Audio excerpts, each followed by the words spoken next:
Hello, everybody. One sec. How do I do this again? Let's see if I can remember how to invite people to this shit. To this stuff. How do I do this? Oh, I remember now. Guests.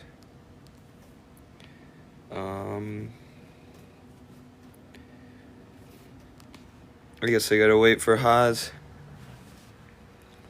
Oh, I can co-host with him too. Okay, one sec. Oh, this isn't what I wanted. What is this? Who are you guys? Would you like to battle? No thank you. Oh, okay. What the Oh, I guess that's how people make all that money on this app. Is Prax Ben here? Perfect. We'll have you up in a sec, Ben, for sure. You always see people doing the battles where they're trying to get stickers or whatever, get money. I didn't know how to do it, but I guess I just figured it out. I'm trying to find Haz, the infrared show, to invite him up here so we can start doing some debates. But it looks like he's not in the chat yet, so let me thank you for the heart. Let me give Haz a text here. Let me get my phone. And then we got Prax Ben in the house, so we could probably bring him up for a debate. That'll be interesting if he sticks around. Thank you for the heart. Let me text Haz.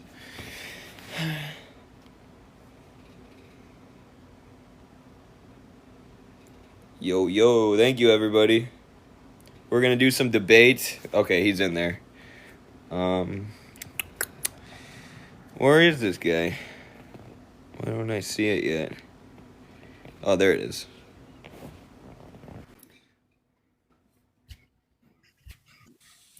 Yo, how do I turn my video on? This? There we go. Yeah. All right, what's up, everybody? Let me share this to the Discord. All right. Thank you. Oof. I've been doing a lot of these lives. This is gonna be cool to have Haz with. I didn't know you had a TikTok account, but yeehaw, thank you. Getting all these stickers and stuff. This is my first time using the app, really. Like not using. I use it obviously, but using it as a creator is like my first. Yo, why is this only happening to me? Why does this only happen to me? And when they send you stickers, I just turned into a cowboy a few seconds ago. Oh, so this is like an attack, That's something I'm not used to. I don't. So. It's very different. Here's a dog. Oh my god. Yeah. So this is getting a lot of getting used to for me because I'm about 28 years old and this is a little too much. I'm a very old man. We have Prax Ben wanting to come up. Should we let him? I don't care. Should we start out with him?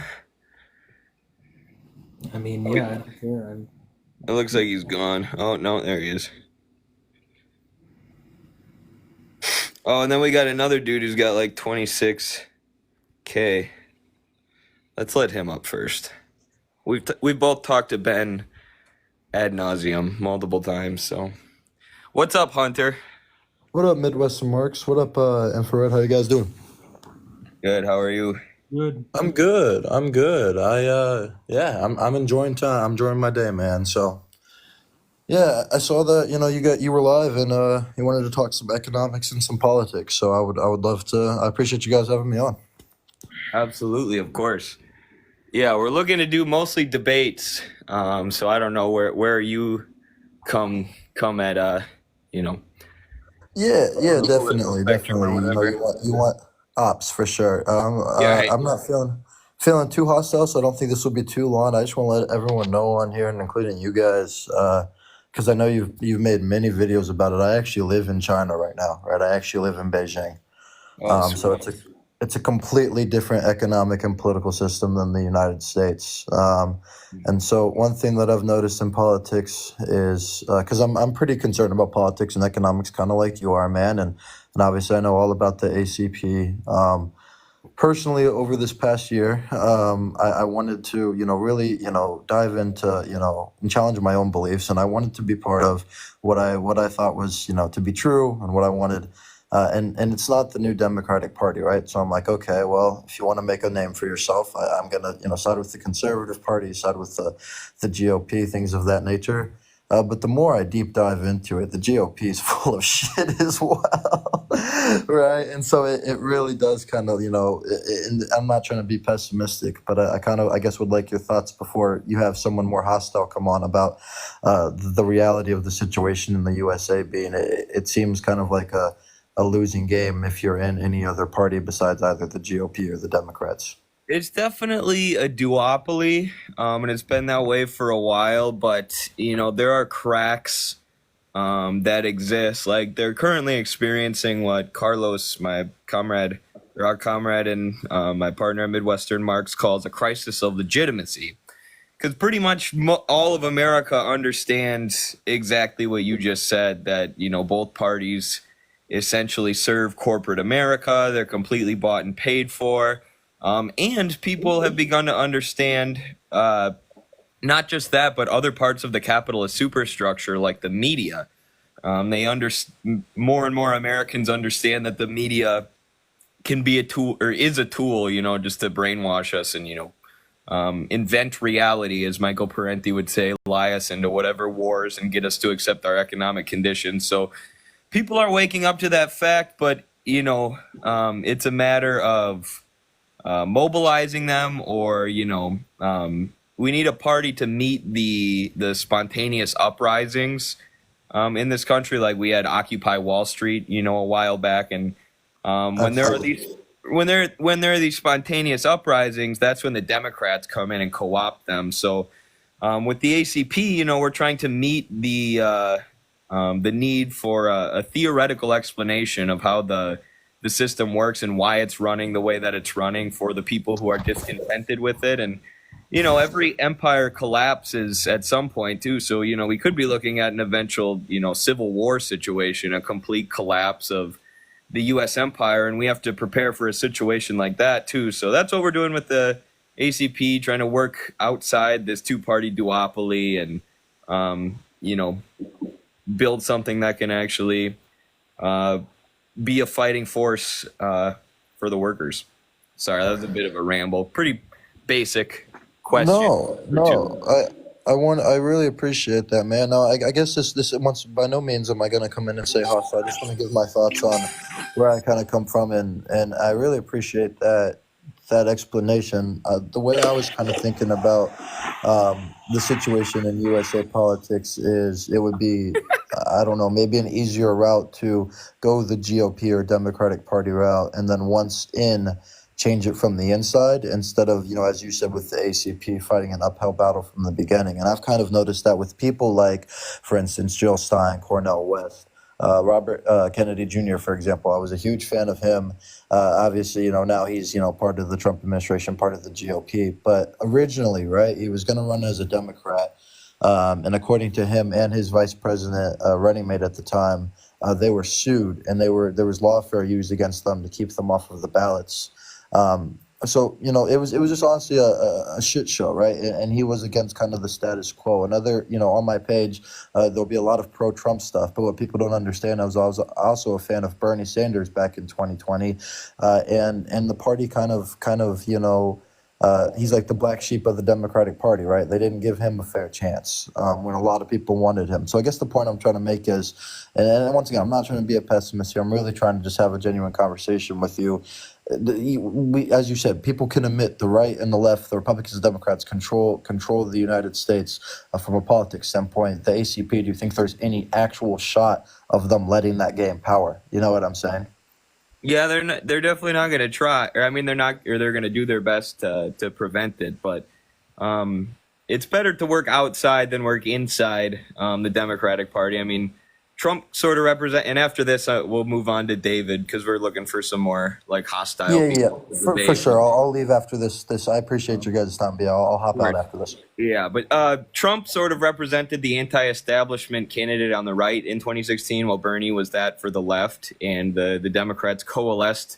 I worked for the Bernie campaign in 2020, and I watched how the party coalesced against him to prevent any kind of, working class populism and even the smallest social democratic left-wing policies.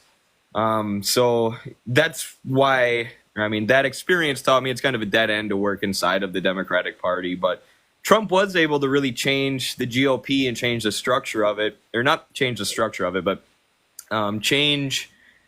push it in a more populist, anti-war direction. But at the same time, now he's appointed a bunch of neocons to his cabinet.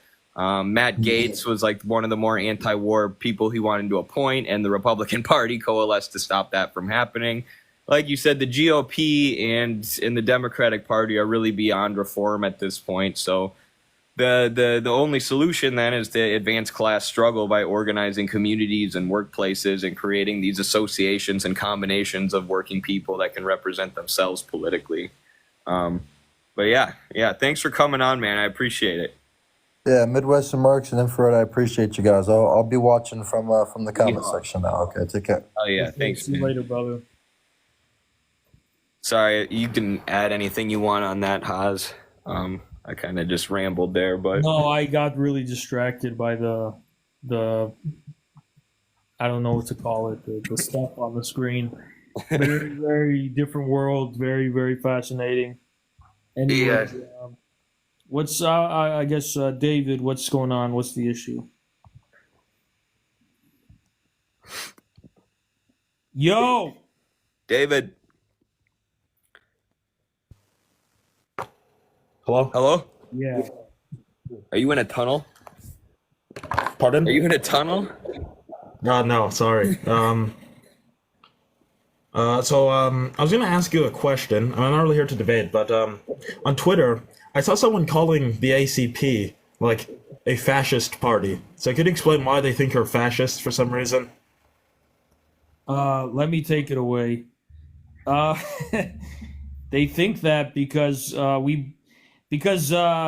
we're actually trying to build a form of political power that's outside of the Democratic Party.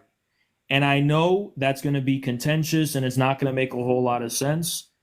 But if you just think about it, it applies to every single problem they have with us, is because we stand on the business of actually building a separate form of power. And when I say separate form of power, I mean a form of power that's organized, that has collective discipline, therefore has to have collective discipline, and is not relying on these mainstream institutions within society. So this is what I'm telling you. If you go ask them what they think, they're going to say it's because because we're too masculine and our cultural views are too conservative or whatever. But all of those qualities they're going to tell you about are just a natural and logical conclusion of having the courage to build an independent form of power outside of bourgeois institutions. So Right. that is the essence of the matter. They will never have the responsibility of creating take, for example, the PSL. I don't know if you're familiar with them. Oh, I'm not. The PSL has been around for many decades now. It's a Trotskyite party. If you didn't know, it was a Marcyite party founded by Sam Marcy. And basically, the thing with the PSL is that one of the things they do as an organization is they show up to protests, and they're a big protest machine, right? So they kind of tag along and ride the wave of whatever AstroTurf thing is being pushed by the NGOs and the Democrats, and they're in the back with their signs tagging along. So even them, who I consider to be more of the disciplined groups that have a sense of militancy and dissent, they claim they have, for example, over the DSA, even they ultimately are an appendage of the bourgeois institutions. And the difference between us and them is that we don't agree with that. We believe in actually having a political independence and creating political power. Oh, okay, I see. And I have one last question before I go. But would you consider your movement to be sort of like national Bolsheviks or Nazbols, as they're called as I see it on Twitter? No, the reason why our movement is so heterodox compared to Western leftists is because we are actually just conventional, traditional Marxist-Leninists. And people think the PSL are Marxist-Leninists, and they're not. They are from the Workers' World Party, and the origin of that form of politics is in a Trotskyite named Sam Marcy, who, while being a follower of Trotsky, also believed that communist countries were worth defending from imperialism as well. But they were still fundamentally Trotskyism, because Trotskyism is a strategy. It's an outlook as far as revolutionary strategy, and it has a lot to do with this idea that, the people who wear glasses, more or less, should be in command, and they should target the most marginal, the lowest common denominator, and they should completely bypass, like the middle peasant or in the case of America, the so-called middle-class workers. So basically, more or less, that's the PSL. They're not Marxist-Leninists. They have good foreign policy positions, but that's because of their fact that they're followers of a guy named Sam Marcy, who is look it up, he's actually a Trotskyist. So we are actually, and then besides us, you have the CPUSA. Now CPUSA is a fossil of we don't even recognize that the party exists anymore, but they're directly an appendage of the Democrats, and that they've been through many iterations of revisionism to the point where the Marxism-Leninism is a form of formality. They agreed with Khrushchev first, and then even after that, they were with Gorbachev, and here we are, and now they're just liberals. So. Okay, I see. Well, thanks for answering my question.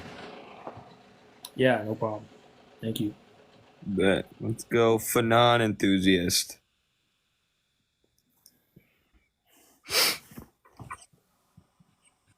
Hello. Hello. I looks like okay. Hi, Eddie. I was in your social media class. Oh, sweet. Oh, yeah. Yeah. I had a question. What are the ACP's thoughts on the indigenous issue, specifically like referring to like acknowledgement of like the treaties that the government has not like followed, and like what's the ACP's like, I guess this is more of a long-term view sort of thing. Like what's y'all's perspective on that? I would say cultural and, I guess you could even call it national sovereignty is extremely important. And I mean, economically, obviously these communities are some of the most left behind in the entire country. The highest rates of, depression and unemployment and alcoholism. Mm-hmm. But I mean, I think we would want to avoid balkanization of the country as much as possible. But like, I think a good model if you look at the Uyghur Autonomous Zone in China, where they give essentially full cultural autonomy to the Uyghur Muslims. They were exempt from the one-child policy because it went against their religious beliefs. There's more mosques in that region, than anywhere else in China, where it's majority Han Chinese. So I think something like that could be a good model. But there's been work, especially by the ACP chapters in Michigan, where there's a lot of indigenous communities, and there's been a lot of work to reach them. And they were at a healthcare event recently, where a bunch of indigenous community leaders were there. So it's good to build up you know, rapport or build up good Yeah. relations with any section of the working class. But you know, you just got to reach them based on the issues that are important to them. You know. Cool. Yeah, thank you. Can I ask one other question? Yeah. Sort of similar subject. So I guess my perspective on like historically speaking is that like I see it almost like as a parallel to what's happening in so-called Israel at the moment. Is like basically like piece by piece, European colonizers came in and took indigenous land, and that's what they're trying to replicate that in a way in Palestine. And I guess the difference between us now and them is that we've gotten to a point where our primary contradiction is the contradiction of class rather than a colonial and racial contradiction. Would you hold sort of a similar viewpoint, or would you like push back a little bit more on the idea of like the colonization standpoint? No, I agree. I mean, and Marx talks a lot about this in his chapters on the process of enclosure and how capitalism sort of overtakes feudalism. There's always this mass expulsion of people from the land, which then throws them into unemployment and gives them, you know, the only option to then get their means of subsistence is to sell their labor in the market. So they become wage laborers. And that's the situation that indigenous Americans are in today. You know, they're wage laborers, whereas, you know, the Palestinians, I mean, a lot of them are wage laborers as well. But it's a different situation, too, because I don't know that and I don't think it was at all that the European colonizers coming to America, they never, you know, had an explicit ethno-state or they weren't saying we are going to be a land only for the whites, the same way that Israel's saying we are a land only for the Jews, and you know no Arabs can live here. The atrocities that were committed and some of the goals of the Israeli apartheid state and the early settlers were similar in that, you know, there's a lot of forcing people off the land, but I guess they're not directly comparable because it was such different historical conditions and different ideologies at play. That's I think true. there's also a significant difference, and it has to do with the different national conditions in North America versus at the Middle East or the Levant. And one of the most significant ones is that, as Eddie pointed out, it wasn't the U.S. wasn't foundationally an ethno-state. It's not. There's nothing about the notion of a united American republic that inherently implies an ethno-state. You know, MLK is proof of that fact, and the civil rights movement is proof of that fact. But on the other hand, on the other side of things, I think another important difference is that the westward expansion and I mean, I don't want to use words that are not allowed on TikTok, but yeah, it was the bad word. It was that. But I think the difference is that Palestine is not a primarily just local issue. Mm-hmm. The thing with Palestine is that the Palestinians weren't just they weren't a single tribe. They weren't a single kind of, what Engels would call in The Origin of the Family. They weren't a gens even necessarily, right? They were part at the time of an Arab national project. They used to call the Arab cause. Now there's an Islamic cause. But in any case, the struggle of the Palestinian people has always been within the context of a wider regional national struggle. And at the time of the American westward expansion, that was not true for the indigenous peoples that lived here. They were part of various different tribes and groups. But at the time, there was no unified American national identity or cause that united all of them. And I think that's one of the biggest differences between Zionism and the foundation of America is that if indigenous people at the time had the equivalent of a unifying cause like the Palestinians did, I actually think that would have been perfectly compatible with the purport of a unified American nation in general. And I would fully endorse it and support it. And in a sense, I still do. I think that America, in contrast to Israel, can very vaguely be understood as the purport the notion of a unified American nation on this landmass. Um, that was not something either side was particularly well, one side was claiming to strive for that, but in reality wasn't. There were still many racial divisions and so on.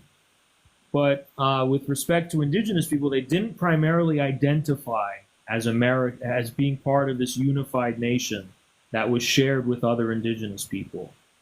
That's why even to this day, many leftists will not even say there's such a thing as America. They'll say it's Turtle Island, which, by the way, is not the phrase that all indigenous people use to describe this Right. landmass. So I think if we're interested in just the notion of some kind of national project in America, we have to take seriously 1776. We have to take seriously the notion of a unified American nation and the process of becoming.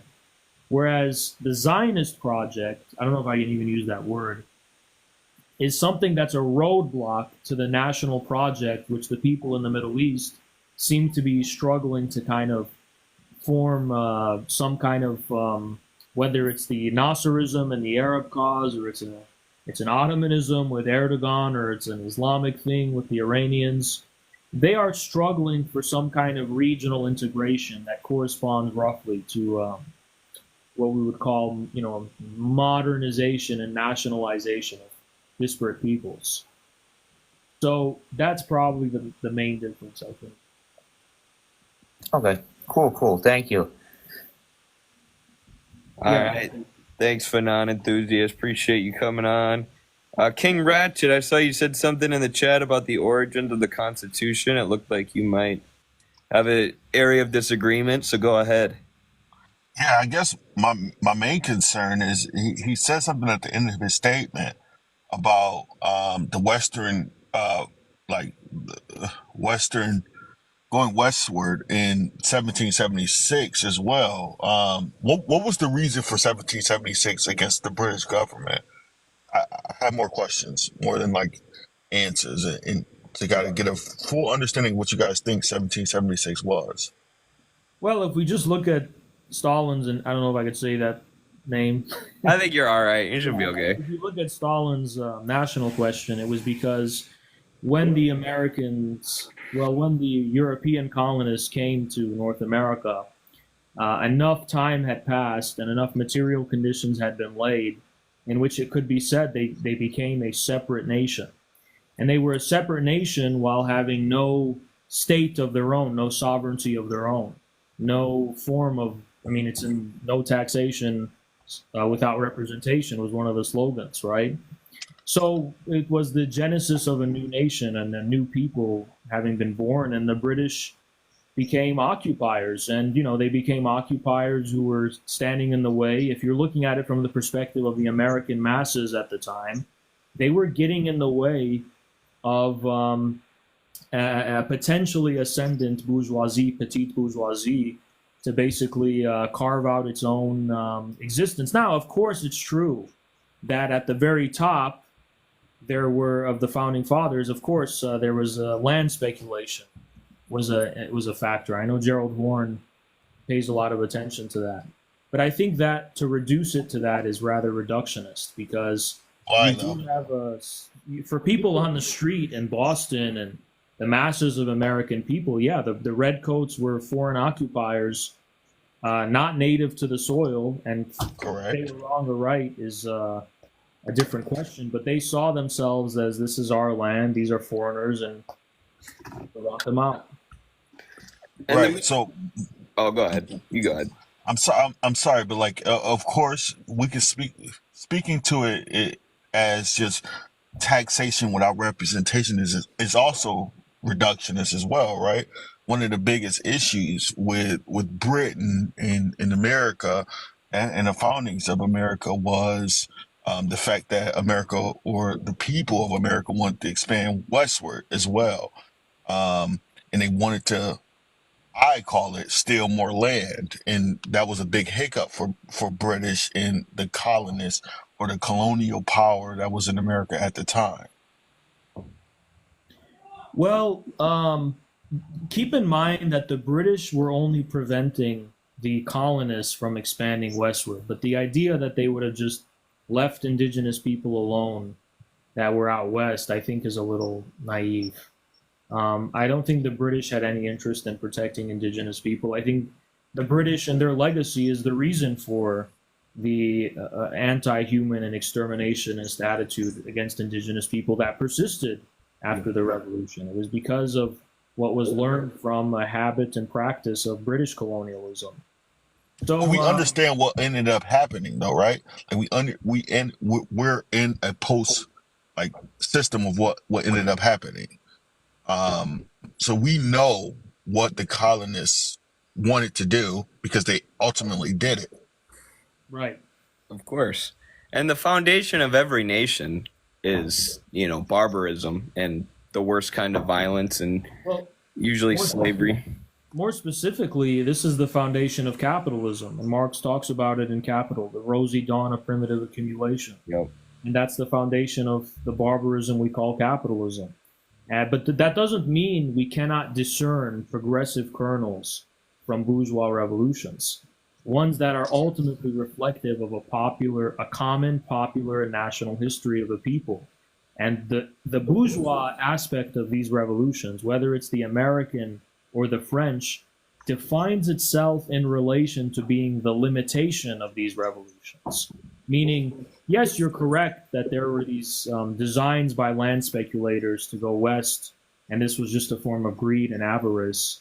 But on the other hand, this was, as Lenin said in his letter to the American workers, this was really one of those genuinely progressive, really revolutionary moments in history where masses of people on the street, masses of small farmers, ordinary, regular, common people came together to establish a republic that actually represented them at the expense of a colonial foreign power. And that element should not be neglected because that's the thing that's going to survive the development of American socialism, which is the memory of that aspect of the revolution.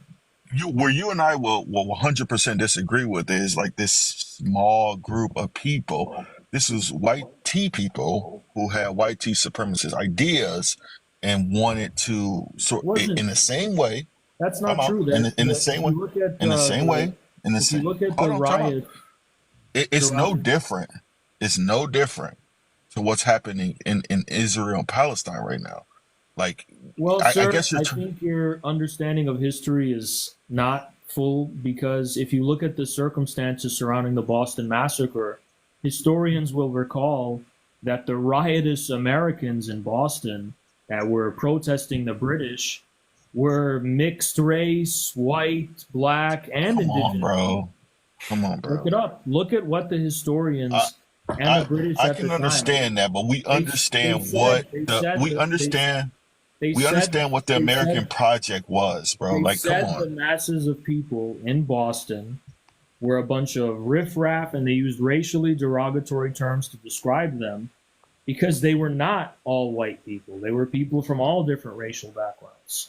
And I understand that, but that's reductionist. We understand that not we reductionist. understand that like the Constitution was built for a very specific group of people, and as well as the way that Israel's currently being is currently. Well, no, the difference is that Zionism never represented the interests of Palestinian people. The Palestinian masses were never involved in the construction of the Zionist entity.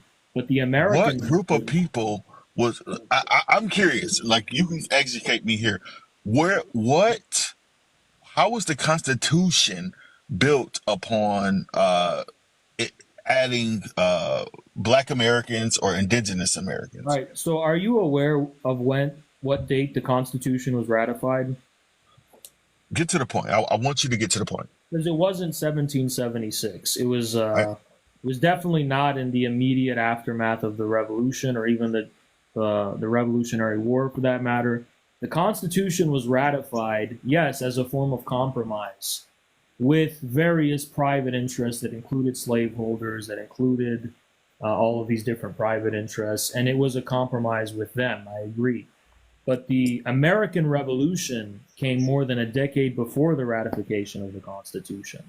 The Constitution has a lot of reactionary elements, I would agree, but that you can't reduce the dream of a united American republic to the Constitution. That dream is what fueled so many people to take up arms and sacrifice themselves in 1776. Sure, but I guess my thought is like you guys are materialists, like you guys are um, Marxists, right? I don't necessarily care about what the idea of something is. I care about what the reality is and what the material conditions are. We understand what the Well, it material wasn't conditions just an were. idea. It was reflective of a material reality of a newborn nation. How? Because a new nation had formed, according to Stalin, who was also a Let's material. let's give it 10 years. What happened once America set in stone what they wanted to do? What What when was you the say, material reality of the situation? I don't think it's very materialist to say America rather than talk about the class divisions and just say this was what America did. This is what the ruling class of America did, because they had all the power and control, of course. But had it not been for the American masses, the British would not have been defeated or expelled, and it's that simple. And the Federalists at the time, the who represented, parts of the ruling class at the time, they said they were worried that the Constitution was too radical. They were like, if we give people this much democracy and puts, sovereignty in the hands of the people, how are we going to be able to keep our wealth and our economic power? And that's when they start coming up with ideas of keeping everybody divided, finding ways to prevent the toiling masses from uniting and demanding economic democracy in addition to the political democracy. I guess my thought is immediately is like, what is the difference materially? What is the difference between the founding of America and the founding of Israel? The Like difference is that I'm still confused there. there's nothing about the struggle for a united and sovereign American republic that is necessarily an exclusionary ethno state. It could take the form of that. It could also take the form of MLK and the civil rights movement. So there is nothing inherent about the struggle for a united American republic freed from British colonialism that is inherently an ethno state. But no matter You what, can no you can matter make the what, argument. no matter what the conditions are, as long as there's a Zionist state, no matter what the material conditions are, the purport of a Zionist state, by definition, preempts the possibility of a state that includes non-Jewish people. And that is I, very I different. I could be wrong here, but like I've spoken to a lot of progressive Zionists here, and usually the argument that they tend to promote is Israel is a democracy, and in addition to Israel being a democracy, a lot of Palestinian people live in Israel, and they have the same type of rights And I'll tell you the in debates Israel. that liberals in the Zionist state use. I'll tell you the exact argument. One of the arguments they use against West Bank expansion is they say either we remain Let's talk Zionist. specific. Let's not talk about West Bank. Let's talk Wait. specifically about Israel, though. I don't want to have to mute you, man. Let me get this in. What they say is that we either remain a democracy or we remain a Jewish state. Because as they understand, if the Palestinians ever become a majority for demographic reasons within what they call Israel, it's no longer going to be a Jewish state. So they say, let's stop because we don't want more Palestinians within our borders because we can't afford to have them in our borders. Because if we do have them in our borders, it compromises the purport of a Jewish state. So the Jewish state, Zionism, necessarily implies the exclusion of non-Jewish people ever being anything close to a majority. But we can still have an American republic where white people aren't the majority. And that's the difference. We just got Trump. However, I somewhat agree with you. However, I have to backtrack because usually whenever I talk to pro-Zionist, sort of progressive Zionist people, they don't necessarily talk specifically about the West Bank. They talk about Israel as a whole and the fact that Palestinian immigrants or Palestinian people who are in Israel, they have the exact same rights as an Israel person. Now, you and I, we would agree they don't, right? However, it's the same argument that is used in America currently about like how black folks technically have the same right, but we all know that there's a lot of gerrymandering. There's a ton of sort of trying to legislate more ID laws and constantly go after black people who are voting.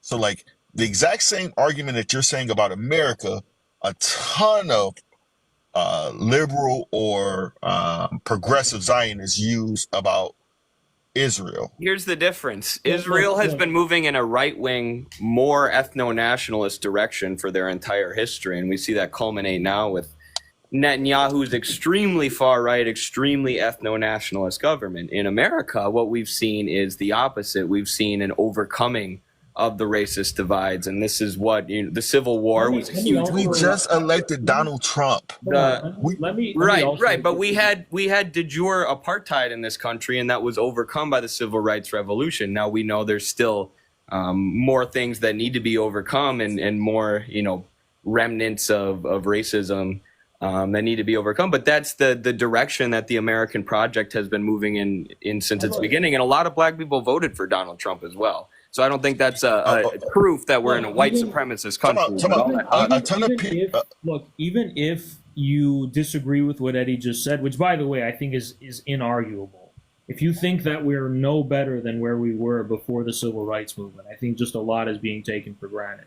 But even if you disagreed with it for the sake of argument, the fundamental difference is this. It is still technically possible. I'm not saying it's actual. It is still technically possible. There's nothing about an American republic in and of itself that implies racism. Now, is racism our current reality, our current fundamental reality? If that's the argument you want to make, just for the sake of argument, I'll grant it to you just to make the more important point. If we say, we want to eliminate the racism or whatever, we don't need to eliminate the notion of a united American republic. But just for Palestinians to be able to have equal rights in that land that Israel is currently claiming as Israel, there cannot be a Zionist state. It is not possible.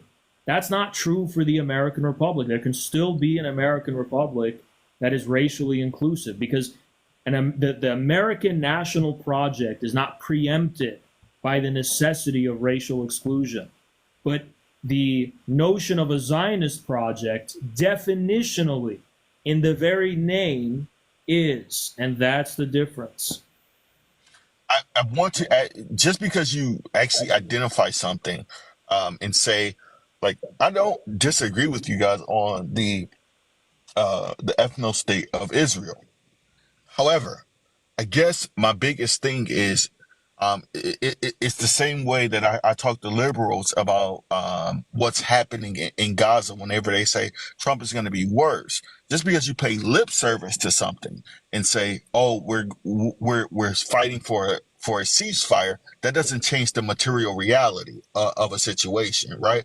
So, like, for example, Donald Trump, as him being elected into office, just because we play lip service and say black people have the right to vote currently, and we aren't, or Hispanics aren't, they have the right to vote as well, and we aren't trying to attack them specifically. However, what Donald Trump has proven, no matter how much lip service you pay to something, we have a white nativist sort of reality here in America. And no matter how much we grow as a society, we always will be able to elect someone like Donald Trump. That's my biggest thing. It's like, Can I ask you, why is Trump more racist than Biden in your eyes? Because I don't know what's significant about Trump. I don't think he's more racist than Biden. I would actually make the argument that Biden has done more harm. So why mention Trump? Because what he's outwardly saying things that you guys like, Why are What is you he guys against saying? Donald Trump?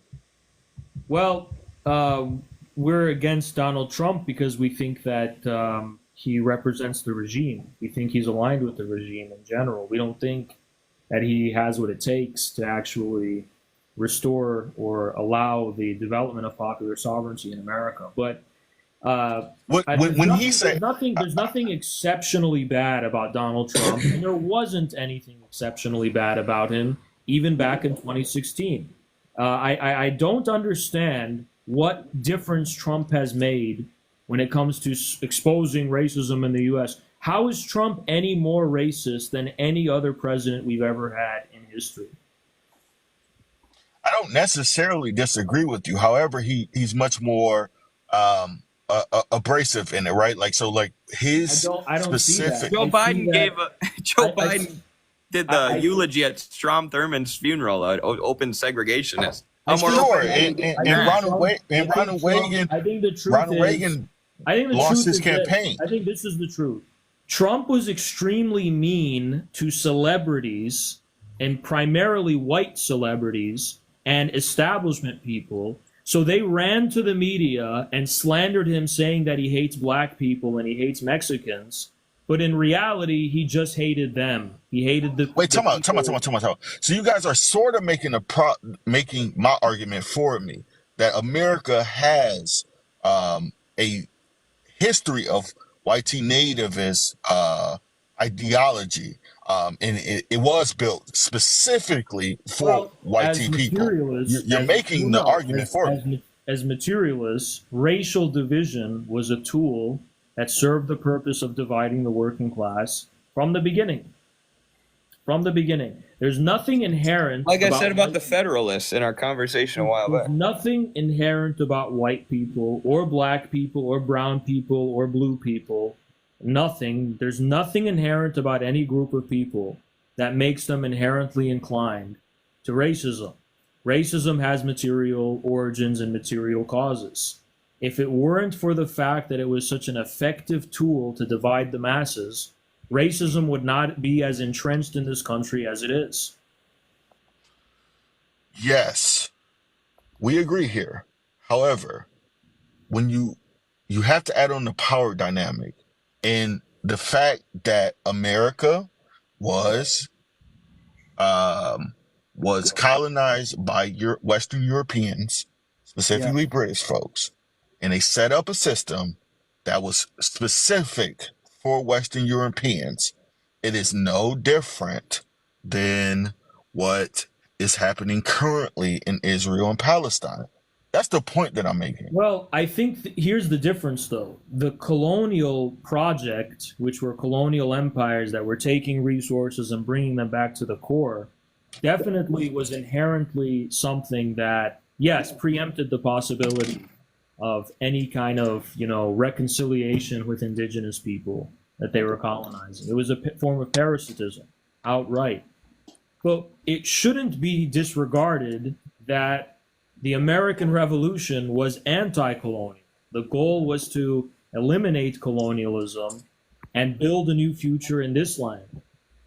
And that obviously took racist forms, and even I can't say the words on TikTok, very, very bad forms.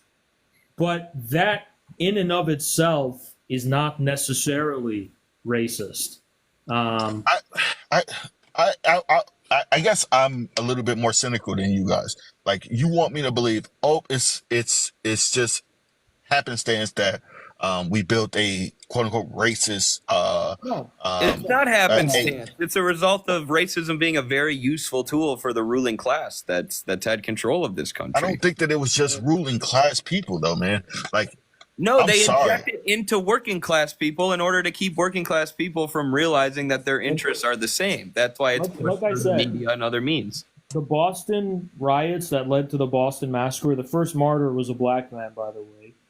But that was a crowd of whites, blacks, mixed people, indigenous. They didn't care about any of that. They were all just a big rabble. That's what the enemies, the British and the opponents of it said at the time. So masses, the poor, the masses, the downtrodden, they had an inclination to say, hey, it's us versus them, right?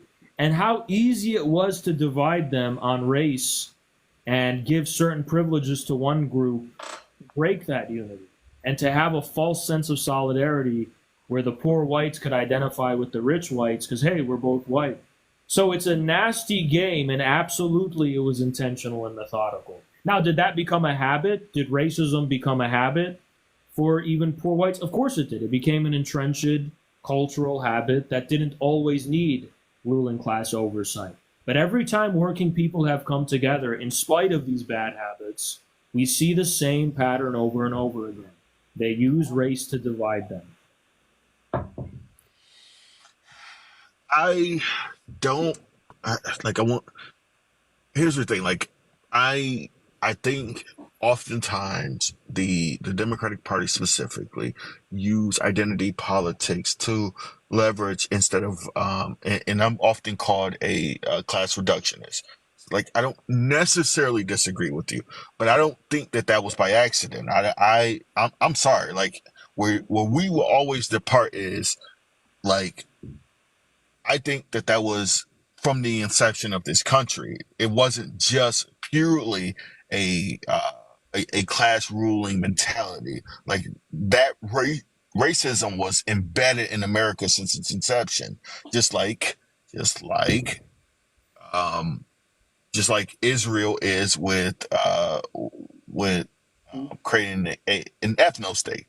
I think that that is. It's the same thing, bro. Read Ghassan Kanafani's analysis of Zionism's roots. It was invented by socioeconomic elites in Europe as a colonial ideology because they wanted economic control of either a place in Africa or in Palestine. And in order to do that, they pushed this Jewish supremacist Zionist ideology, this anti-Arab ideology. And it always, always came from the socioeconomic elites, the ruling class. The same with, the Americans who came here. Sure, when maybe the working class or farming class Americans who came here from Europe, they also had racist attitudes, probably. But these were injected into them again by the ruling classes in Europe because if you don't believe that, racism is a tool of class power, you're saying that you're accepting the same premise as the racist ideology that people, because of their skin color, can just never get along, and there's something inherent in us that keeps us separated and keeps us hating each other. I don't believe that. I don't believe there is anything inherent, in me as a white person that makes me hateful towards black people. I think it's a trick that's been played on white people by the ruling class to get them from organizing with working class black people or working class brown people or whatever to overthrow capitalism and the dominant economic system. At the time, religion was much, much more important. And one of the causes of racism was the fact that, indigenous groups and other groups and black people to an extent were of a different faith and a different religion. And they were considered heathens. And, all of the differences were explained in that way. But again, yes, I think European colonialism is the origin of racism in general. And I think America obviously inherited a lot of that. It didn't just disappear overnight. But can't you understand that the very notion of an American republic is to free us from Europe, to build a civilization different from Europe? And that if these vestiges of European colonialism remain embedded in the founding of the country, that is only to the extent that the vision of a united American republic has not been sufficiently realized.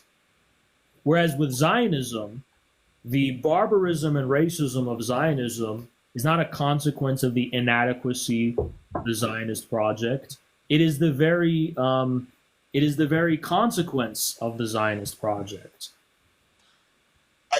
I think you can make that same argument for America. That's what we will always disagree on. Like, I think since the inception of America, I don't think when I look at the Zionist project or when I look at what the 1930s Germany project was, it was the exact same thing. They had the exact same ideology. They instead of expanding westward, the leader of that time took American history and the way that America did and operated almost to a T in expanding eastward instead of westward. So like I think that the ideology comes specifically from Western Europe and trying to colonize and get much more Which land. parts of Well, we Western would agree. Europe? Was it the the European monarchs and aristocrats and the European wealthy ruling class, or was it the illiterate European peasants who came up with? No, it was the ruling class. We agree there. So then, where do we disagree? would I never don't see where the disagree. disagreement is. I think the disagreement is trying to pretend like maybe I heard you guys wrong. Is you're trying to pretend like the inception of America was different than the inception of Israel, and I don't see the difference. Many different ways. In many There's a different ways. lot of different. I mean, we could get super granular in particular. Geographically, it was different. The people who were, the indigenous Americans who were here before the European settlers got here were different than the Arab Palestinians who were there before the Zionist settlers got here. Zionism was spurred on by what was going on in Germany in the 30s and 40s that I can't talk about. Zionism was funded by the British and U.S. ruling class. It's reliant on Western capitalism in order to prop it up. All of these things are things that aren't the case for, so-called manifest destiny in the Western. Yeah, but like I'm sorry, man. I'm sorry, but It's like not you a could say moral the exact argument. same thing. You You could say the same thing about America, though, man. Like you could say the you can't say that. expansion of You America. can't say the Europeans kicked out Arab America. Like it's just different. They kicked out. I think No, the but if you primary- remove- the primary thing is that Zionism is artificial in a way that the American project isn't. There is something authentic about the American project to the extent that it's not just some vanity project of some trillionaires and billionaires, around the world. It was genuinely something that reflected the organic sensibilities of masses of ordinary people who joined up with the cause of 1776 because they understood that by that time the British had become occupiers and foreigners and parasites. The Zionist project was always something completely manufactured and artificial from the very beginning. It's a fake nation, it's a fake language, it's a fake culture, a fake food, fake literally Don't everything. ban us. Oh yeah, sorry. I agree. But it's just completely inauthentic and artificial in a way that America just wasn't. I'm sorry, like everything that you said you can say about America as well. But like Not really. America's a real nation. It's a real country. I mean, for better or for worse, you could say we're an evil country. You could say we're a bunch of bad people and we're no good.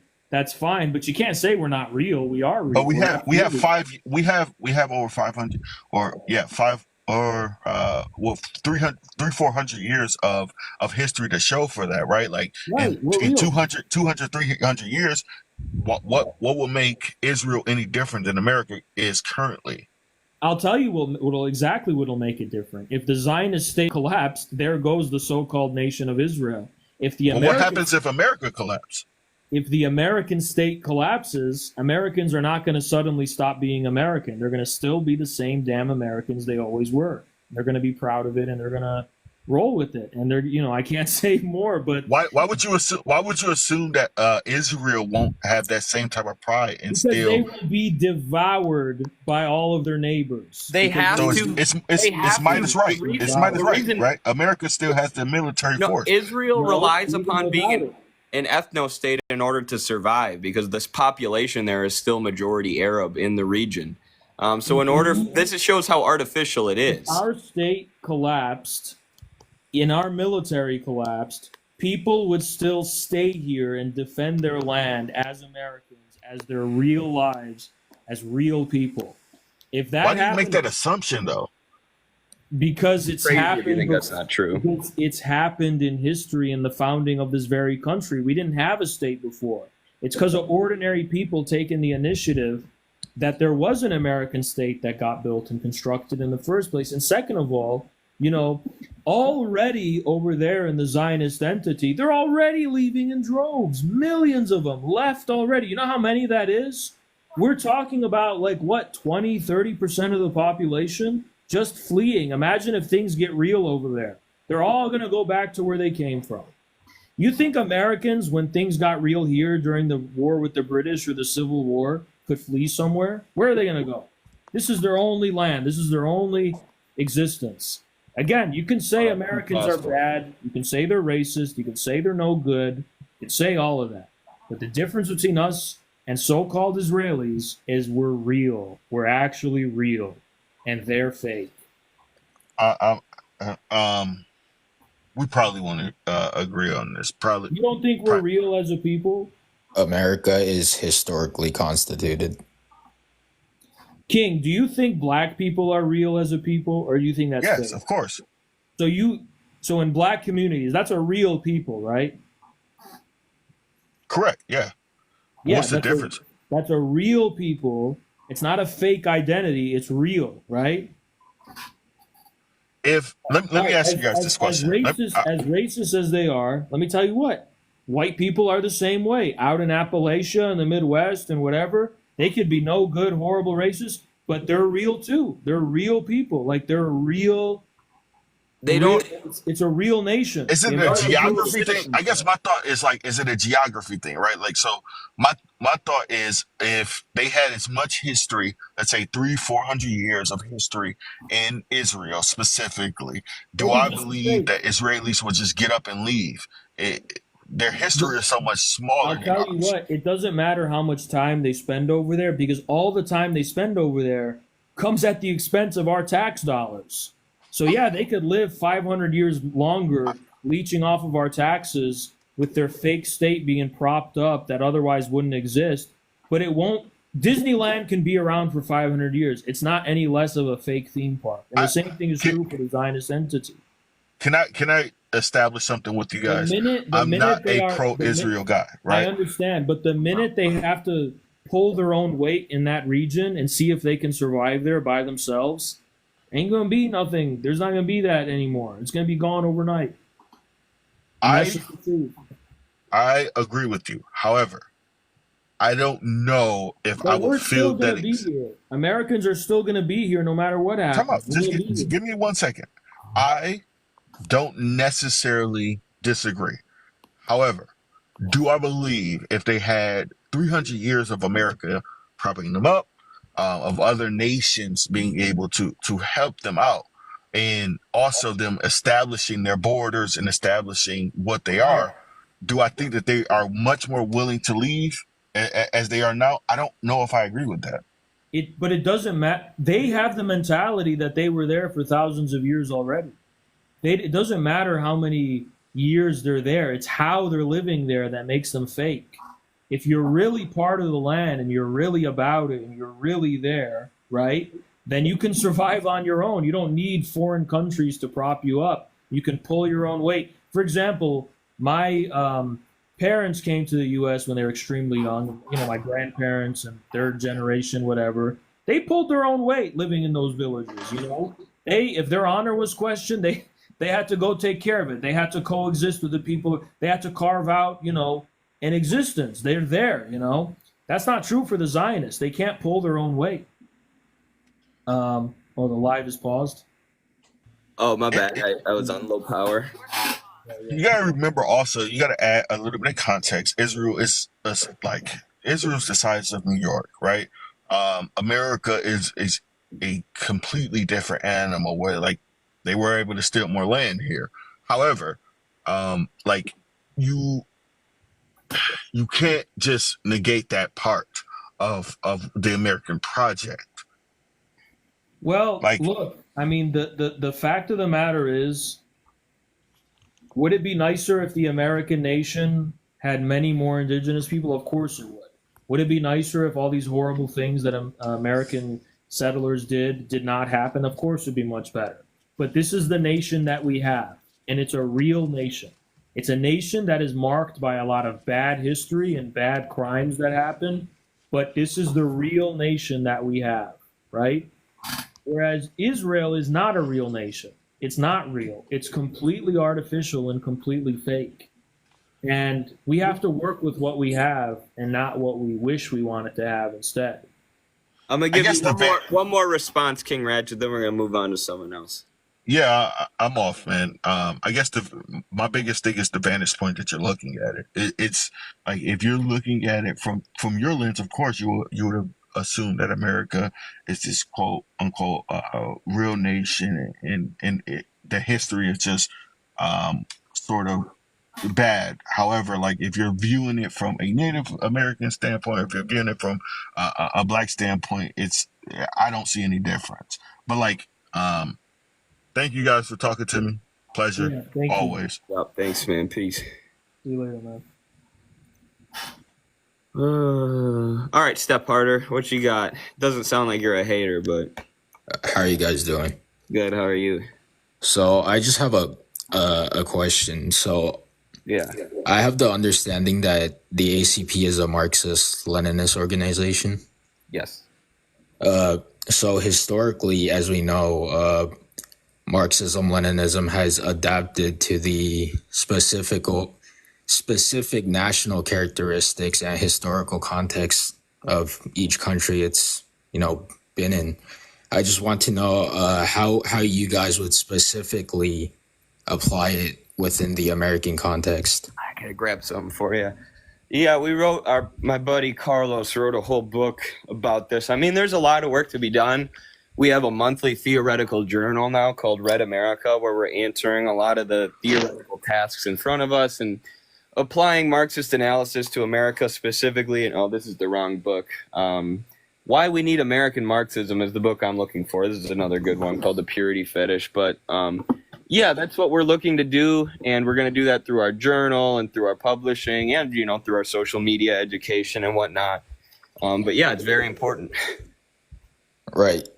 So specifically, because America has for hundreds of years had this conception of sort of liberal private property rights where land is perfectly distributed into these sort of subunits, right? Mm-hmm. How would you guys sort of bring a sort of collective existence to that context within American history?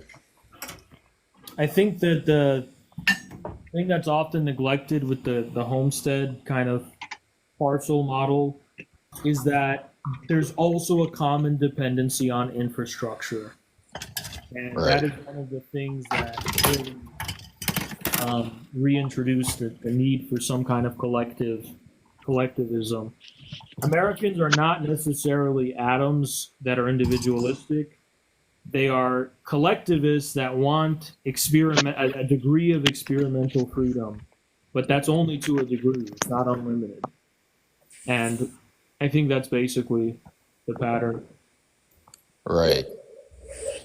So I've been reading a little regarding how China was trying to deal with historically pastoralist communities within Tibet and in Inner Mongolia. And I know they've had some issues in sort of bringing the modern conception of property, at least within like the Chinese sense. All right, Steph, into I know these- this is a fascinating discussion, Right. but we really want to just have the debates. And sorry, man, it's just we Appreciate can't. you. One more question. Well, we don't have any time. I'm sorry. All right, I'll answer all right. your question on the next stream, brother. Thank you for coming. Thank you. All right. Khalid, what is your... Khaled. Hey Eddie, how you doing? Good. First of all, I've been watching you, following you for years now. I would like to thank you very much for everything that you're boasting. Everything I like.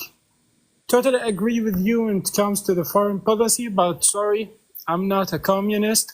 But I agree with you with so many issues. Okay. Well, I'm a Palestinian descent, and here's the thing. From what I hear, like about immigration in the United States of America, like I've got one thing and only to say to the MAGA and to Trump's folks. So if you don't want any immigration in your country, okay, that's your right. You can do that. You can claim that. But do you know what's the main reason for immigration here in the United States? U.S. imperialism. Exactly. You screwed up every single country that people come in. That's the reason people come in here. Yes. Like the war in Iraq did not affected only Iraq. It affected the whole area, the whole Levant area, and every time the people elect a government, especially a lefty government in Latin America, the United States start to organize a coup like what happened in 1973. And like this is the main reason, like bring your troops back home and stop bombing the Middle East and all these countries, and you will have no immigrants. As simple as that. And when it comes to the Israeli and Palestinian war and genocide, like I have nothing more to add from what you are saying and what you are defending and your point of view. I'm really proud to call you a friend for the Palestinian cause, and I'm absolutely impressed that you read Ghassan Kanafani's book. Like it was like when you just like you read Ghassan Kanafani for real, man. Absolutely, I have so many. I have many friends who are lefty friends, communist friends. I'm proud of them. I don't exactly agree with their economic policies, but it's an ideology, and I respect it at the end of the day. And I would like to thank you for standing up and saying what you're saying and defending the right cause. Thank you very much. We appreciate that. We Thank really you. appreciate that. Thank you. I appreciate that a ton. We'll talk to you another time. Thank you. I appreciate that guy. Messi, what's up? Are you a hater? Please. We're looking for haters, people. Come up if you want to debate. Prax Ben ran away. Heavy breathing. What's up, Messi? Are you going to kill me? What Yo, speak. Who is this? Bro. Bro, what is this? Get this guy out of here. Is he just breathing? Christ. What the fuck? Flurp. Oh. All right, now we're getting some accept. And now we're getting some requests. Could I possibly be made co-host? How does that work? That's Like, is that a thing? Oh, bro. Oh, my goodness. I'm going to be a much meaner host. I'll be the asshole, basically. Can I give you mod? Yeah, I don't know how to do this. Maybe if I give you moderator status, that'll work. Let's see. Why can't I find it? Oh, there it is. Way to do this. Manage. Okay, yeah, I can give you everything. Nice. Okay, you should be able to do whatever. So, how do I find people? Oh, okay. It's pretty simple. Who's this Dana person? Should we bring them? Yeah, sure. I gotta go pee real quick. I'll be back. Yeah. There's no one else. Hello? Yeah, hello? Hello, so I have to speak lower because my brother is asleep next to me, and I'm pretty sick, but, so I'm not an op, but I do want to contribute to the conversation, if that's okay. Okay. So, I live in Harrison, Arkansas. I'm not sure if you know what that is, but it's, like, labeled the most racist city in America, and so basically, like, I grew up with racism. My neighbor is a grand wizard of the Special K, so it's still happening. Like, it's still really active in my town.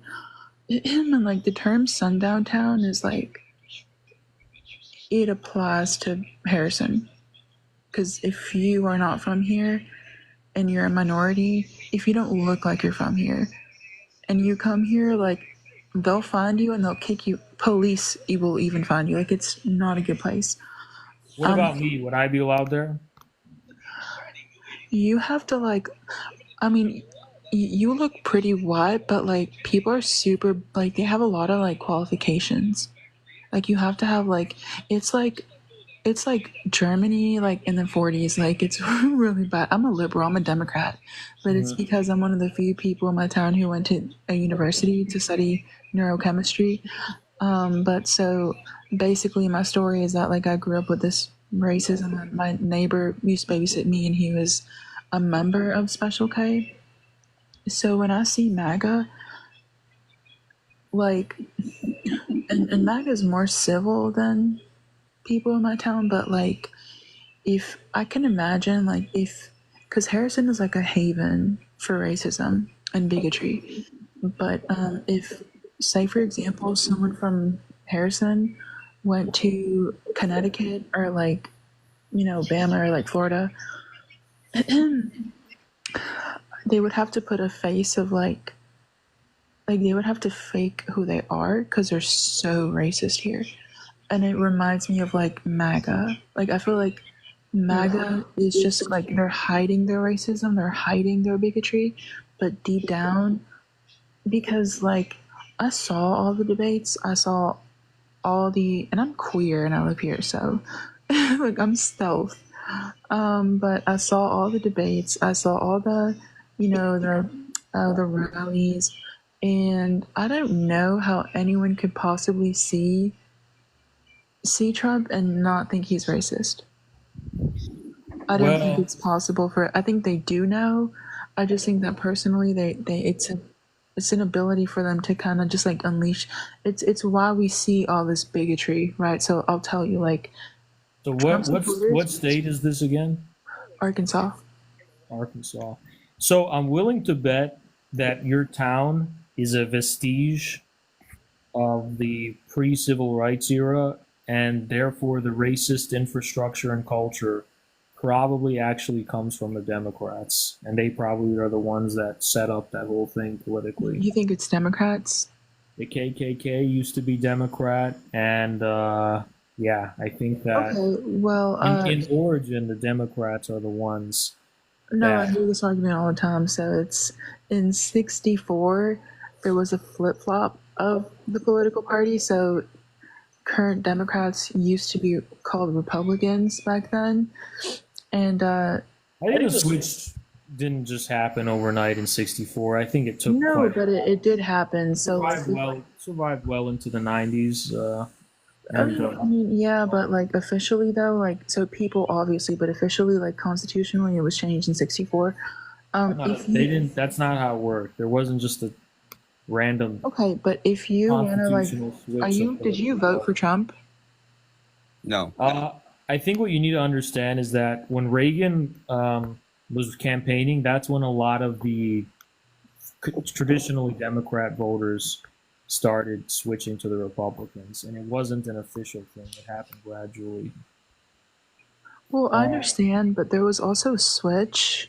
So I think you're forgetting that there was a switch, and it was not an official switch. There I was understand, I get that, but the current party, so the current Democrats in the times of like the Special K in the 20s is when they were The Special K? Is that the TikTok word for them? I'll just tell you that the also like I think you should know this. Like if you come to Harrison, they worship Trump. Like when I say worship, like y'all, MAGA is nothing compared to the people in this town. They sell. Well, to be fair, I think that a lot of people worship Trump from many different ethnicities. No. I'm just telling you that. For example, go to the. Just can't be a philosopher because you look like Plato. You look like Socrates. They would eat you up and it would eat you up in Harrison. Go to the Chaldean communities in Michigan and see how they think of Trump. I mean, go to these small go to Albania. I don't know. I see, like, I've been. Go to Serbia, go to Kosovo, go to Croatia, go everywhere. I feel like Harrison is more closely to, like, the terrorists in Serbia. I think so. Because, like, I've been to, like, Louisiana, I've been to Texas. I've been to Florida, but. So, Harrison, the city hall, it ends in whitepride.com. So right. I'm not denying that you live in a Special K city, as you put it. I don't think it's fair to say that the MAGA phenomena is an extension of that. I think that the Special K stuff actually came from the I Democrats. never said they were Special K. I said that they remind me of the people in this town. Not everyone here is Right. Special Well, K, I but live in Michigan, and Just saying a racist town. yeah, you just live in a racist town that for now is not yet Democrat again. I understand. But like y'all just don't get it, and that's okay. No, like, I mean, What don't we get? You do get it. We're just trying to tell you that it's not like your town is the epitome of true America. Your town is my town is not the epitome of truth. It's the epitome of terrorism. Is what my town your is. town is like a touristic curiosity. No, it's not. prestige and What are you talking about? You just said it's different from the rest of America. That's It's a It vestige. is. I'm- that's what he's It's a saying. You're just being too snarky to understand the argument. It's Please a listen. vestige. It's a vestige. Why are you so rude? You are rude. Passive aggressive. It's annoying as hell. Americans. How am I passive aggressive? Let's Because listen. most Americans overwhelmingly do not endorse racism on any official level. Unofficially, everyone's racist, including non-white people. But officially, everyone believes in civil rights and equality, regardless of skin, and treating people according to merit and the content of their character. So Your town is a freakish, like, monstrosity from an older era that, and civil rights never triumphed in that town. And that's why your town is the way it is. It's not because this is the truth of what MAGA is or something. right, but so what I'm trying to say is that like I know racism. I grew up with it. You're right. My town is shitty, but I know racism. Like it's. I don't mean to sound. It's a horrible thing to know, but I know it when I see it. Choo choo. I don't And, think. I don't know if I. Not finished though. Like also like the way that he treated I the way think that he treated I don't- Kamala Harris no, I was don't- racist.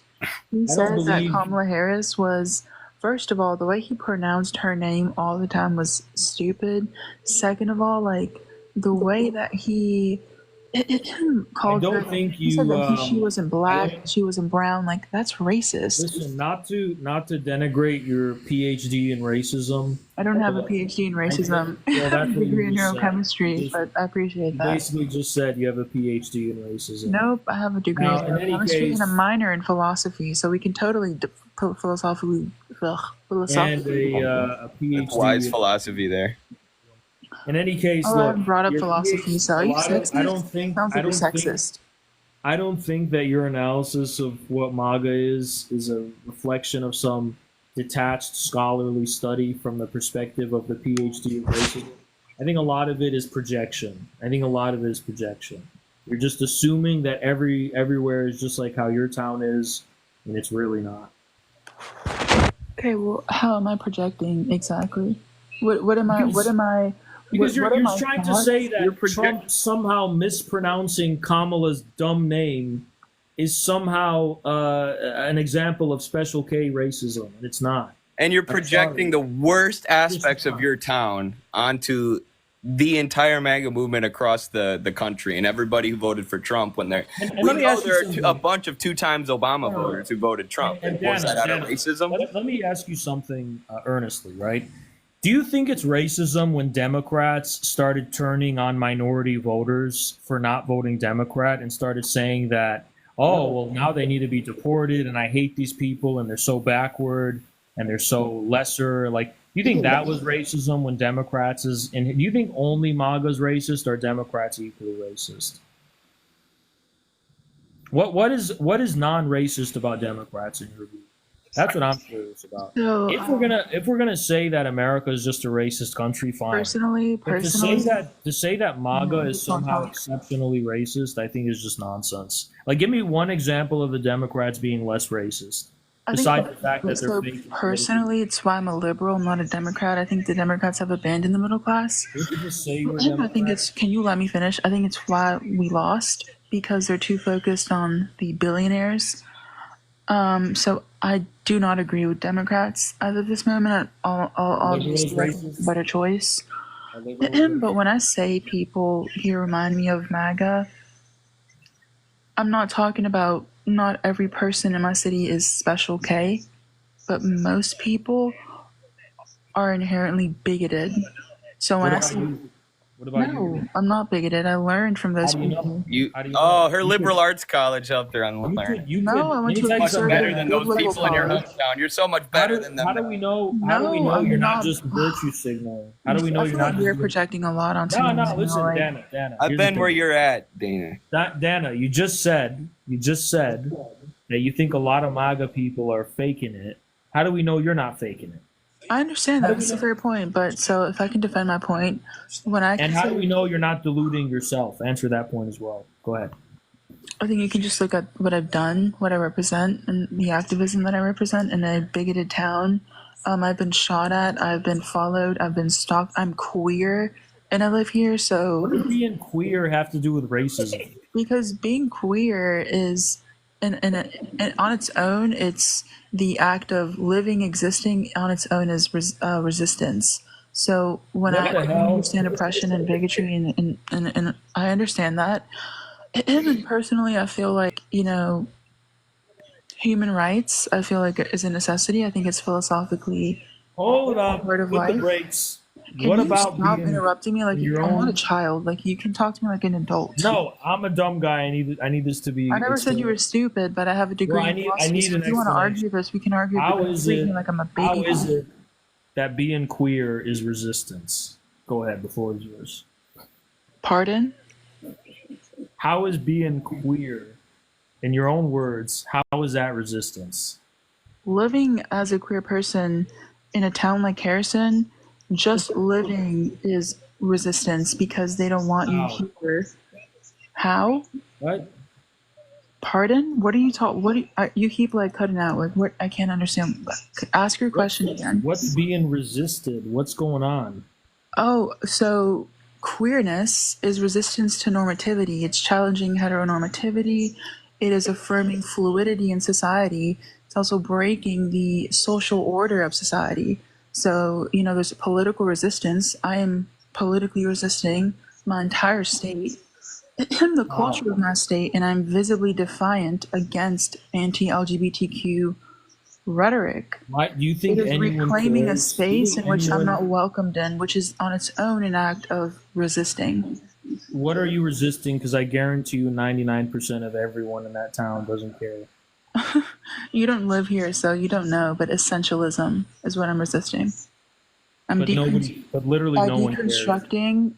What You're are not you deconstructing anything. First of all, can you are you queer? No, it's true. Like, if you're not queer, so I'll just give you an example. A few weeks ago, someone she was a transgender woman. What is queer? What's queer? I'll give you an example. So this was a 13-year-old girl who was molested and unalived by a 30-year-old gay man. I know. So when she was, You're not going to sit here and use an I'm example. showing you an act of oppression. I'm showing you what happens here if you're queer. So No, you're that's a being ignorant. disgusting You're being consequence. ignorant to the reality that we face. You think it's disgusting, but it's I unfortunately think the it's really reality of all that we disgusting face. to claim that event for How the can you queer call yourself a cause. philosopher when you're so ignorant to the reality in which you live in?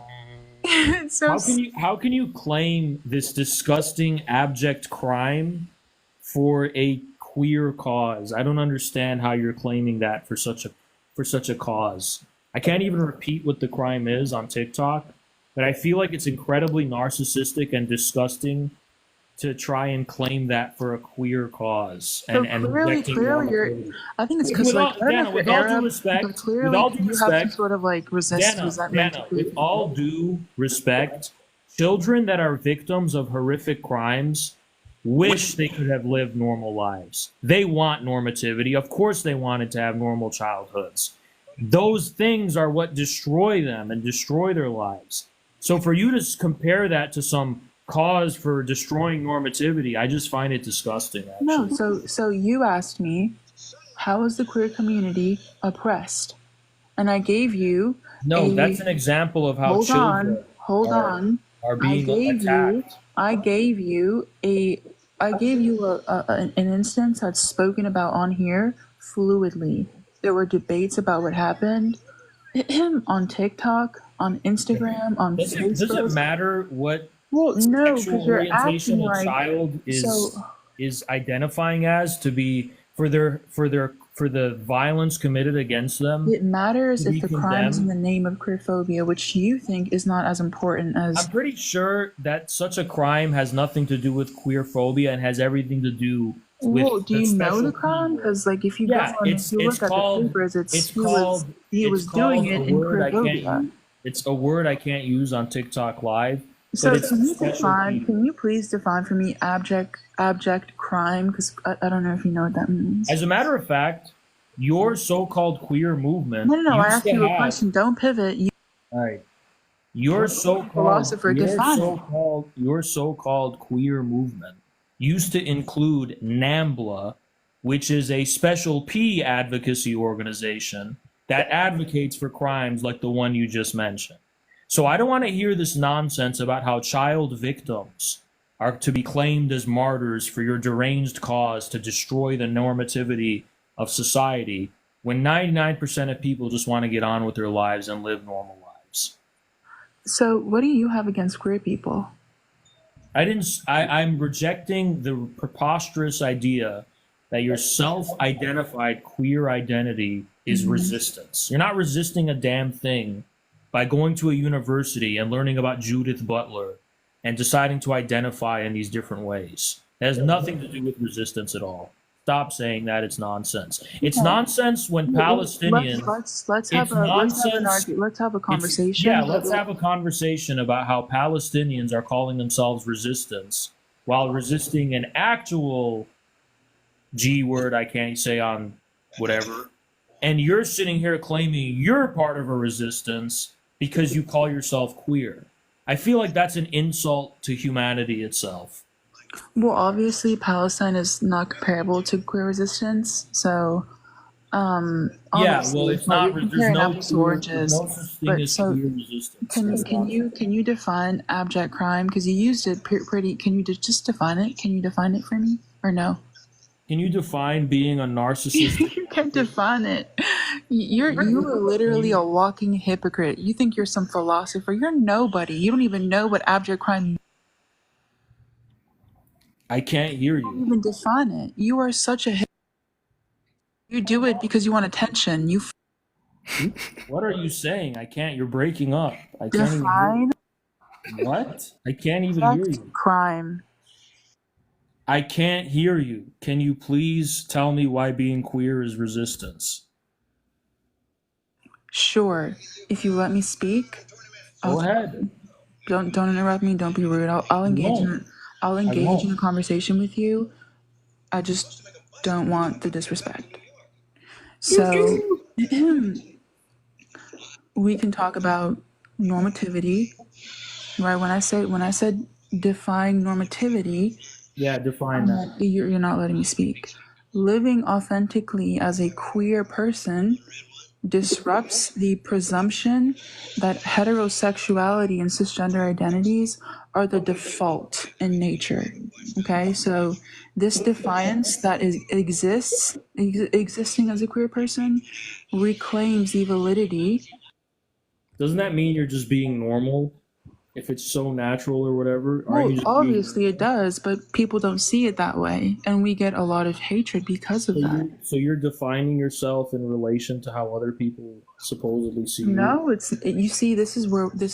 What if nobody cares about you and the way you think they do? What then? What happens to your friends? Personally, I would love to live. Well, many people don't know I'm queer, so I love stealth. But what the hell is going on? You're saying that your life is resistance because you're queer, and yet you're stealth. So it doesn't even make so I exist queerly, but I have to be stealth because if you were to live here, you would understand. They would kill you. They wouldn't kill. Let me reverse that. They're really resisted toward anything that is not white here. I'm gonna go to that town and impose Sharia law. Are you Muslim? Yes, and no one's gonna stop me. And I support you, but that makes sense. Your religion is completely against my people, so it makes sense. I don't agree with your religion. I think it's stupid. But So when I come and impose Sharia law on your special K town, are you going to resist it or accept it? listen, you can come if you come see me. I'll help you. I'll help you out of the town. But if you come I here, didn't say they come see probably. me. I said If come to you the come town. here and you wear some sort of like Muslim thing, like they will come and find you. Like it's horrible. I I'll will win. personally I'll help win. you out of the town. A But Muslim thing? What is I'll that? defeat all of Turban? them. I'll defeat Huh? every Yeah, single Muslim. one of them with one hand tied behind my back, and I'll defeat them all. bless your heart. I hope you do. I hope sincerely you come here and do that. That would be lovely. I'm on my way right now. I'm getting in the car and driving there right now. Do it. I'd just be careful. Just bring a gun with you because you never know. Hey! You're gonna get us banned.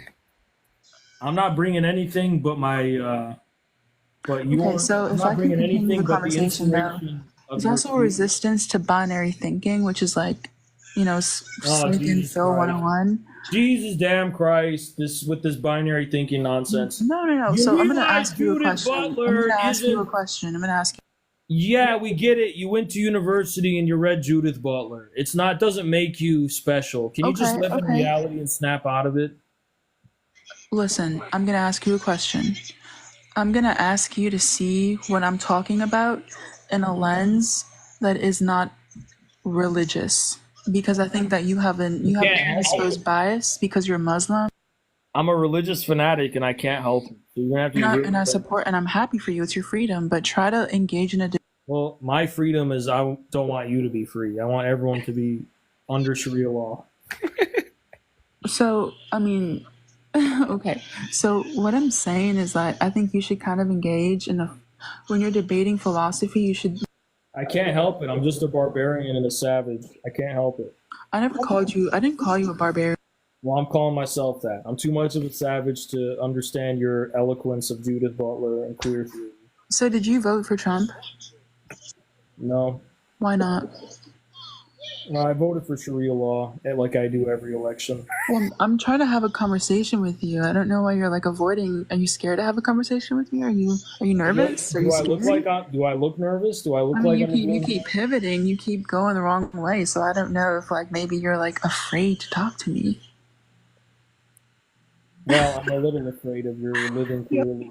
I'm afraid of how you live queerly. It's resisting me a lot. Okay, well, so I can detect the resistance in this very you're conversation. an old man. Like you're old, Yeah.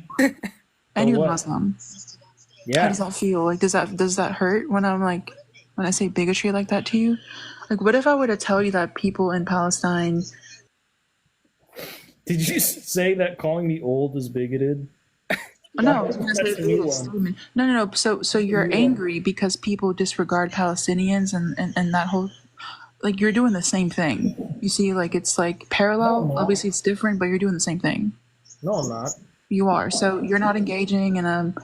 It's kind of like if I also debate a lot of Palestinian. I studied the whole Israeli thing. I know they're breaking a ton of laws, international Geneva Convention. I don't listen. Even asylum laws. When I did, I just use that example because you're LARPing when you're saying you live resistance and you don't know what resistance is. Just because you call yourself queer doesn't mean you're living resistance.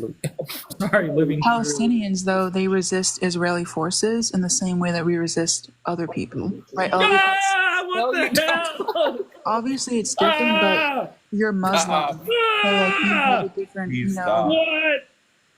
like it's stupid. What? Like you're Muslim, and obviously, just like a Christian, What are you talking about? You're not. You're saying. Dude, I hope when I'm like older, like people like you just like die out and like smother out. Like you shouldn't be a part of society. All Like right, you're Dana, how old are you? afraid to engage in a normal conversation. How old are you? I'm 21.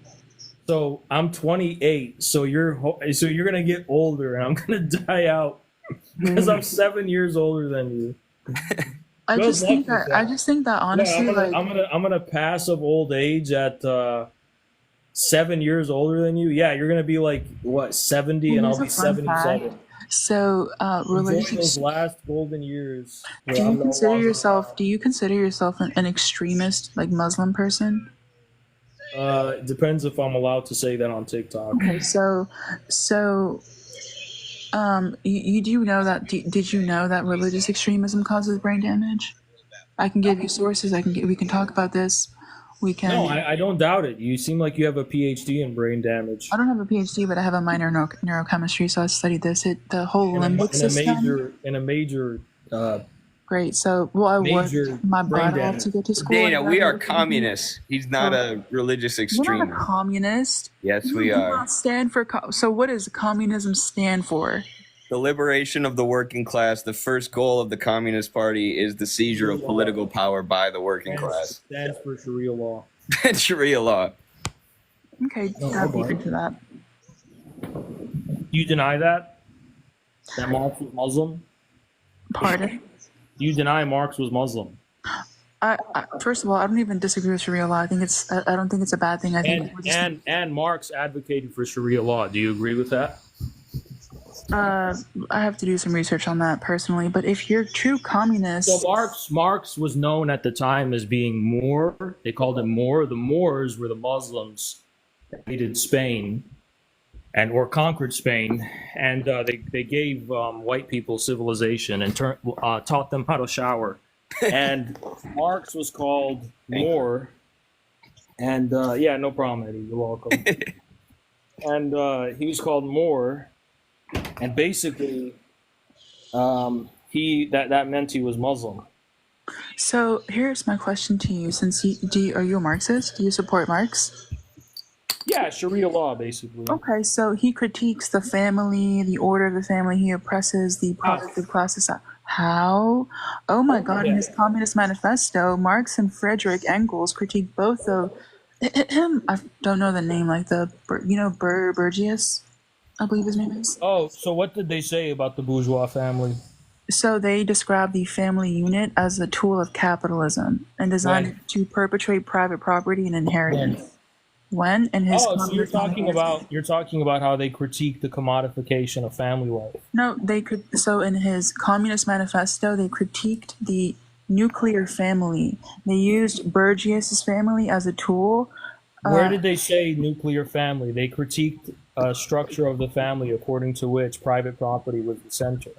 When Engels wrote Origin of the Family, he said that the goal, basically, of communism, I'm paraphrasing it a lot, is going to be the realization of true monogamy, where love between men and women will be the sole basis for sexual reproduction and not private property. But nowhere did Marx or Engels endorse alternate sexualities and arrangements of family that are weird. Nowhere did. Not only did they never do that. Not only did they never do that.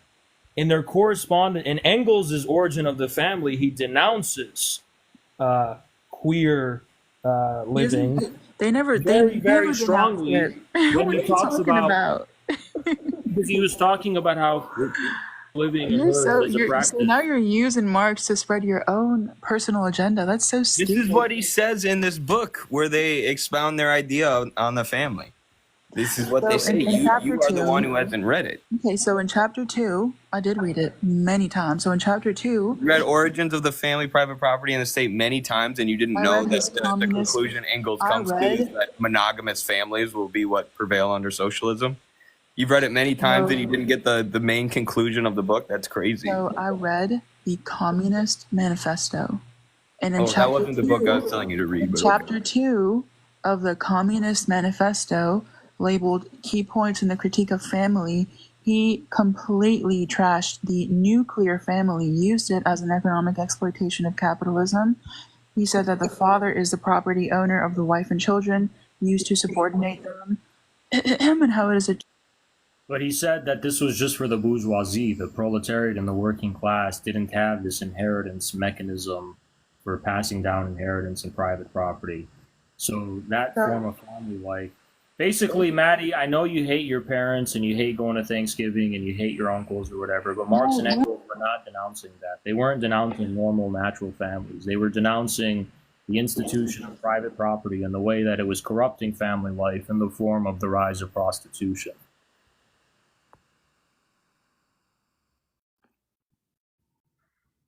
Please forgive your parents. Marx has nothing Sorry, against my them. dad woke up. I love my parents. They're like my best friends. So I think you should do some more digging. So I mean, at least in the book. So it says the Burgess family was a tool of capitalism, Burgess. and he used it as a comparison to the nuclear family. And he said it word for word that it is an economic fun. Anna, that's the Special K version of the manifesto. So he said, and I'm quoting from chapter 2, page 24, the nuclear family is the economic function of capitalism. And I'm going to quote, on what foundation is the nuclear family or the Burgess family based? On capital or private gain? So you're a fake Marxist, a fake communist, and you haven't done the research. I denounce all of your stupidity, and I think that you are the most ignorant walking piece of hypocrisy. As a Muslim man, you should see the hypocrisy in your own religion. So should Christians.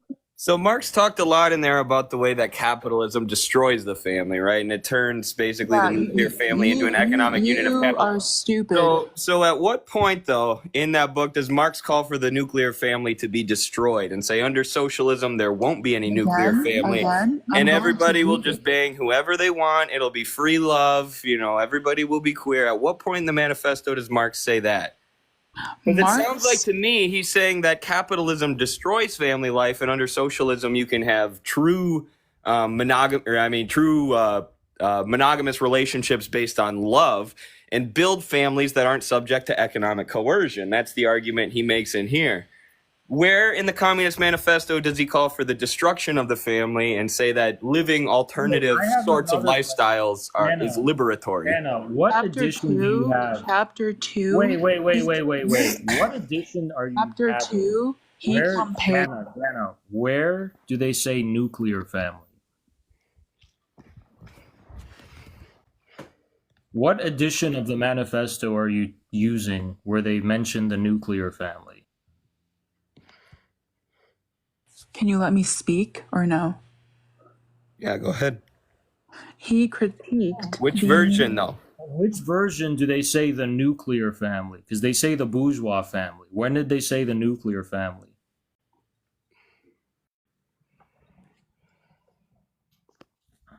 Let me find it. Hold on, I'll give it to you right now.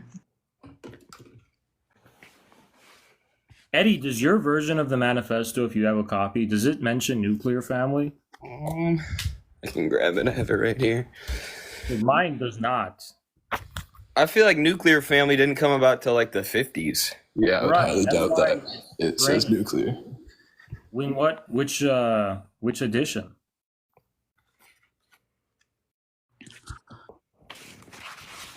So mine is the Communist Manifesto, Penguin Classics. So it's a translation. Does it mention nuclear? Because one mentions nuclear in chapter 2.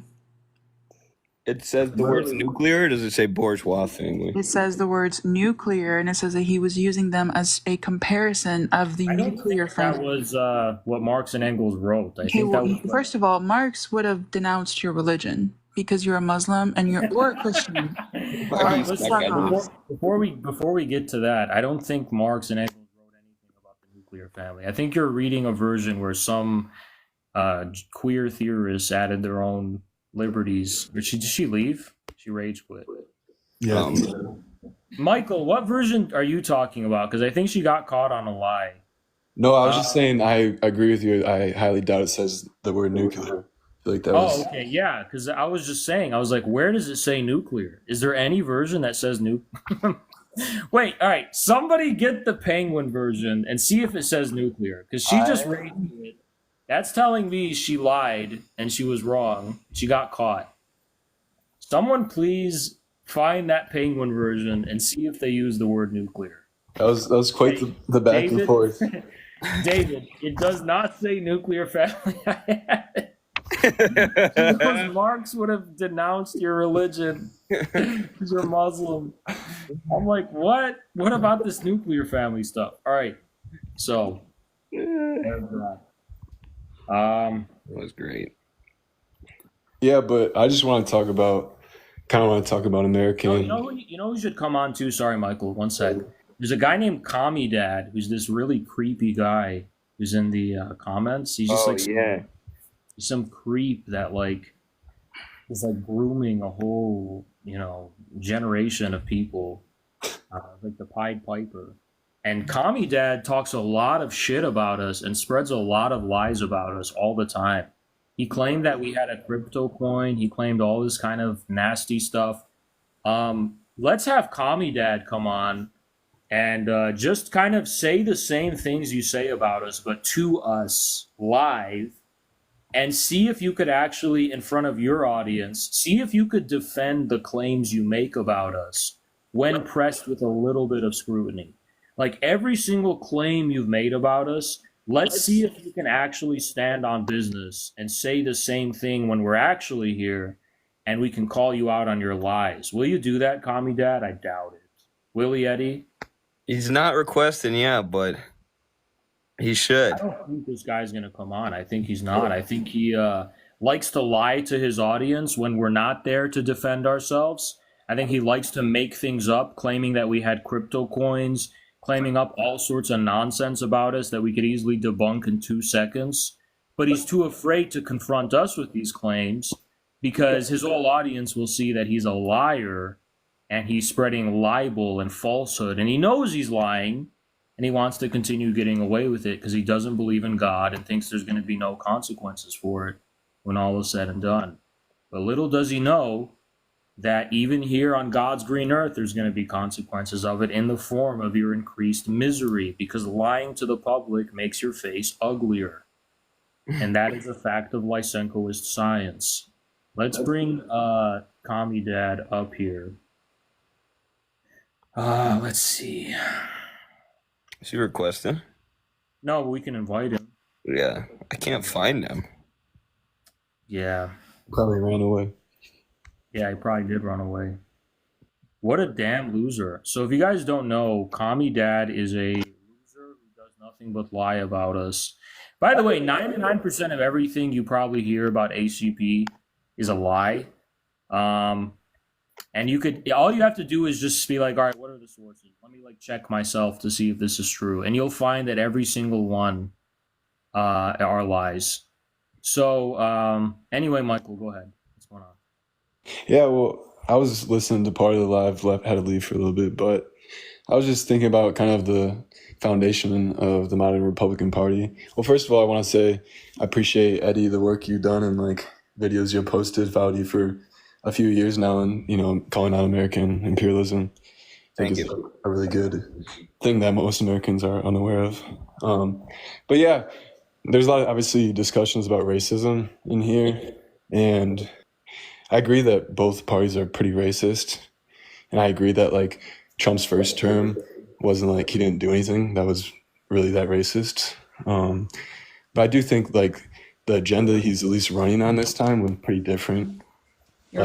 He's posting about trying to give reparations to white people that were harmed by affirmative action and shit like that. It's kind of funny, in my opinion.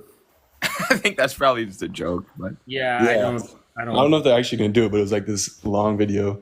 And then within Project 2025, you can argue if that's, his project, obviously pretty closely tied to the authors.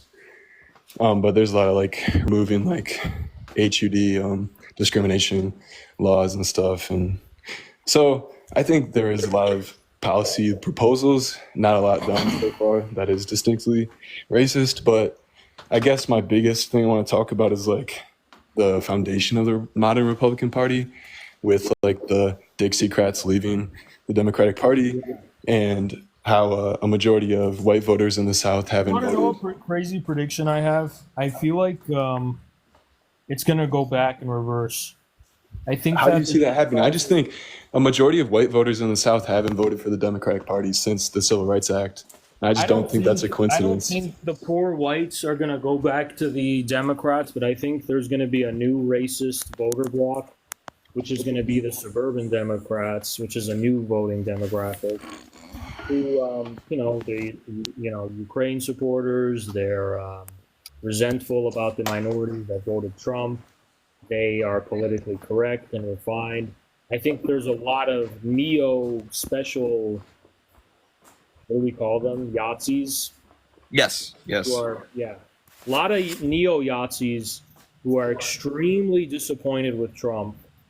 Um, and I think that we're going to start seeing the new far right is going to come from the blue side of things. I don't think the basis for inflammatory racist politics exists anymore in the Republican Party, or at least the one that's going to Trump. Really? Traditional Republican George W. Bush voters seem to have fled to the Democrats now. And I tend to think that those are actually real racists. Yep. Yeah, I think it's The Bush family's rooted in Yahtsism. Prescott. I think those are actual racists in the sense of eugenic, like. I mean, that's literally Trump's talking. His rhetoric, at least, is like they're poisoning immigrants or poisoning the blood of our country. I don't think the anti-immigration sentiment is racial. I think Really? that I think that if you go into black communities in America today and ask them what they think about immigration, you would be very surprised. Yeah, I don't think that's like the route to figure out if something's racialized, like asking, I think that it's not racial at all. I think that all citizens in the U.S. of all races, from certain backgrounds, working class backgrounds, have an increased degree of contempt toward immigrants. Do I agree with it? No. Yeah, for sure. Do I endorse it? No. But it's not a racial thing. It's xenophobic. Yeah. It's definitely xenophobia, but it's not it's cutting across all the racial lines. I mean, the immigration issue is a big reason 60% of American Latinos voted for Trump, because there's a lot of anti-immigrant sentiment, among the people who came legally or the people who are already here. And there is racialized propaganda around this issue for sure. But it's mostly rooted in economics and people feeling like their labor is being undercut, and there are people who don't speak the language with different cultures coming into their communities, which causes tension and stuff. So I think it's rooted in that. Anyway, Michael, thanks for coming on. We're gonna have Bad Crowder now give us their 2 cents about whatever. What's up, guys? Eddie and Haz. My name is Brad. I have actually followed Midwestern Marks for a long time. I wrote an article that was posted on there, Bill of Rights Socialism and the Future of the Republic. Oh, thank you. I liked a lot of where y'all were going with that stuff, but I feel like I lost the plot with what y'all were doing with MAGA communism and the ACP.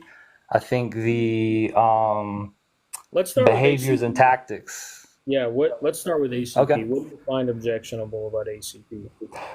Well, I think the whole method of its birth, like splitting out of the Communist Party, I think was a terrible tactic. I think it was unnecessarily destructive, and I think whatever positive arguments y'all may have been able to bring really poisoned the well. I think a lot of people are frustrated with sort of the, petty bourgeois, like liberal chauvinist forms of identity politics. But I think our struggle within the part, it was really weakened by those behaviors, and I think they really did a lot more damage than.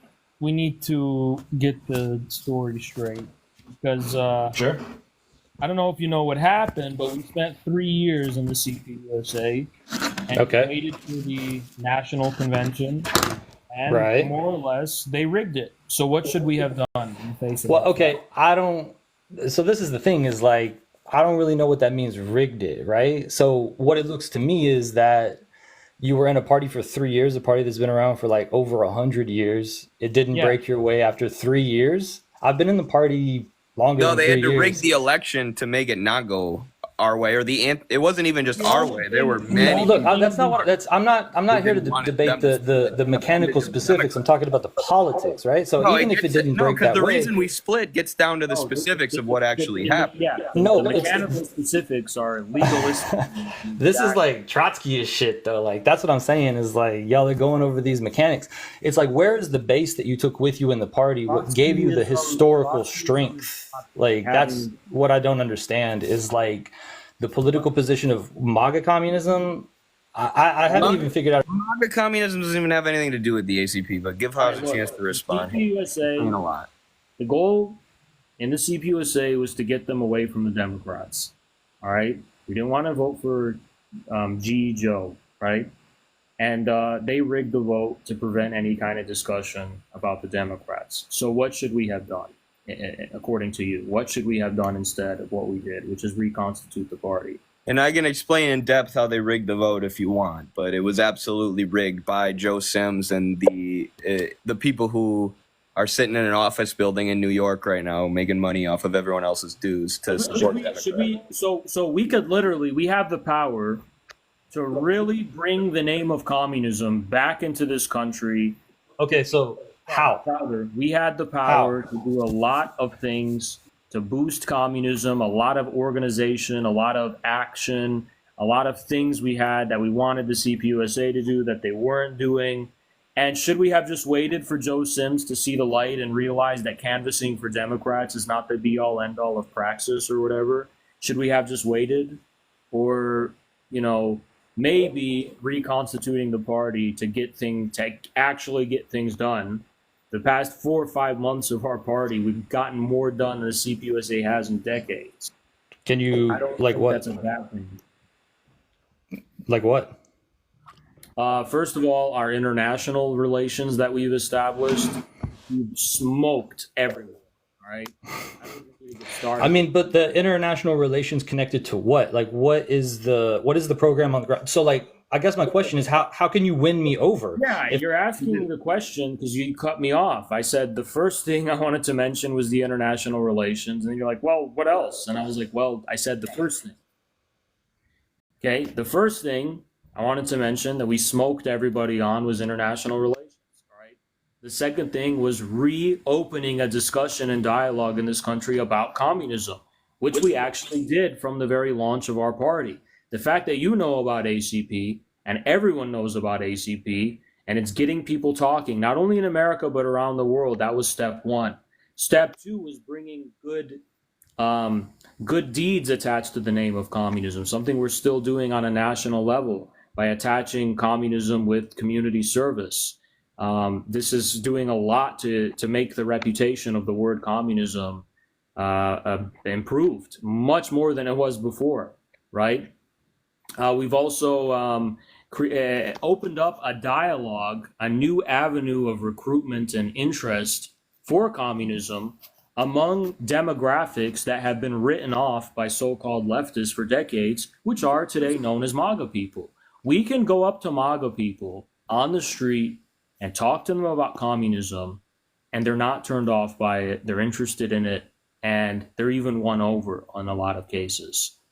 And the fact that our party What's the program? So if you're talking to them about communism, what are you talking to them about doing? What are we supposed to be doing? We have our whole program on our website. I haven't seen y'all's website come up. There was like a big hubbub about it. So what's the program? If you're talking to US and the program's right on there. Did he leave? Right. No, I disconnected him because it's the limit of my patience. If you're going to come up here and start talking bad about ACP because you haven't heard about our program, but you couldn't even be stressed to go on our damn website and look at the program, I think that concludes the extent of your seriousness as far as having a good faith inquiry into what ACP is. I'll bring Jared up.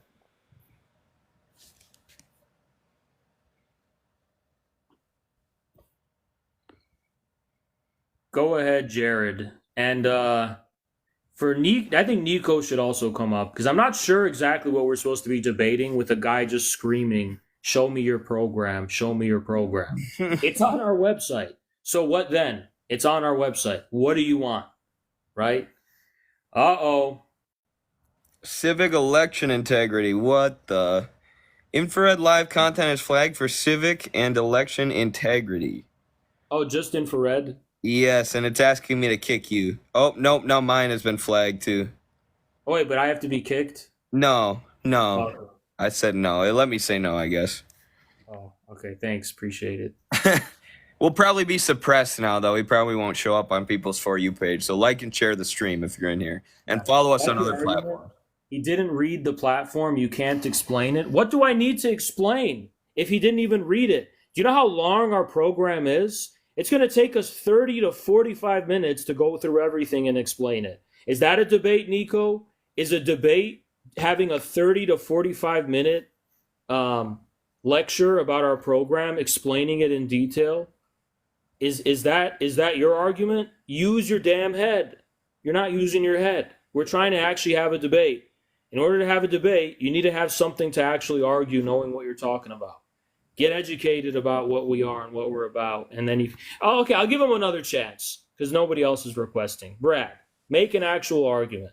Don't ask questions you can Google. Make an argument. No, okay. So my argument is is that I think your split from the party did not bear enough historical weight to justify what you claim in programmatic substance. What would have, in your mind, what should we have done instead? What should we have done instead? I followed infrared for a while, right? But the question is like, you're not answering my question. What should we have done instead of what we did? Answer that question, please.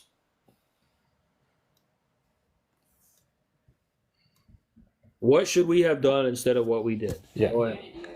I think if you were sincere, you would have recognized that within the party, there are people that also want to see it change. And we were there for 3 years. We were there for 3. You don't think we know that? You don't think we know? You don't think we know that there's people in the party who want to change? We were there for 3 years. You're insulting us right now. I was in it. I'm not. I was in the party. No. Guys. What material people are in the ACP now? One last time. I don't want bullshit. I want materially. What should we have done instead? And you have to say it, not the practical result. What would the practical result be? What should we have actually done instead? All right? I want you to answer that question and not gibber about, there's some people that want to see change. What should we have done instead? Because you should be willing to say it with your chest that we should have sat on our ass and had Joe Sims order us to canvass for the Democrats, only for them to lose, by the way, and waste our energy and waste our time when the clock is ticking. And by the way, it shouldn't take decades for a damn party to form. The Bolsheviks didn't form for decades. They formed in years after the creation of the Russian Social Democratic Labor Party. It shouldn't take 50 years. What? It shouldn't take. It shouldn't take 50 years for a party to form. The clock is ticking, and we need a political party now. All right. We gave the CPUSA 3 years. But you don't have a political party. You don't really have a political party. You don't have a social base. What social base does the CPUSA have?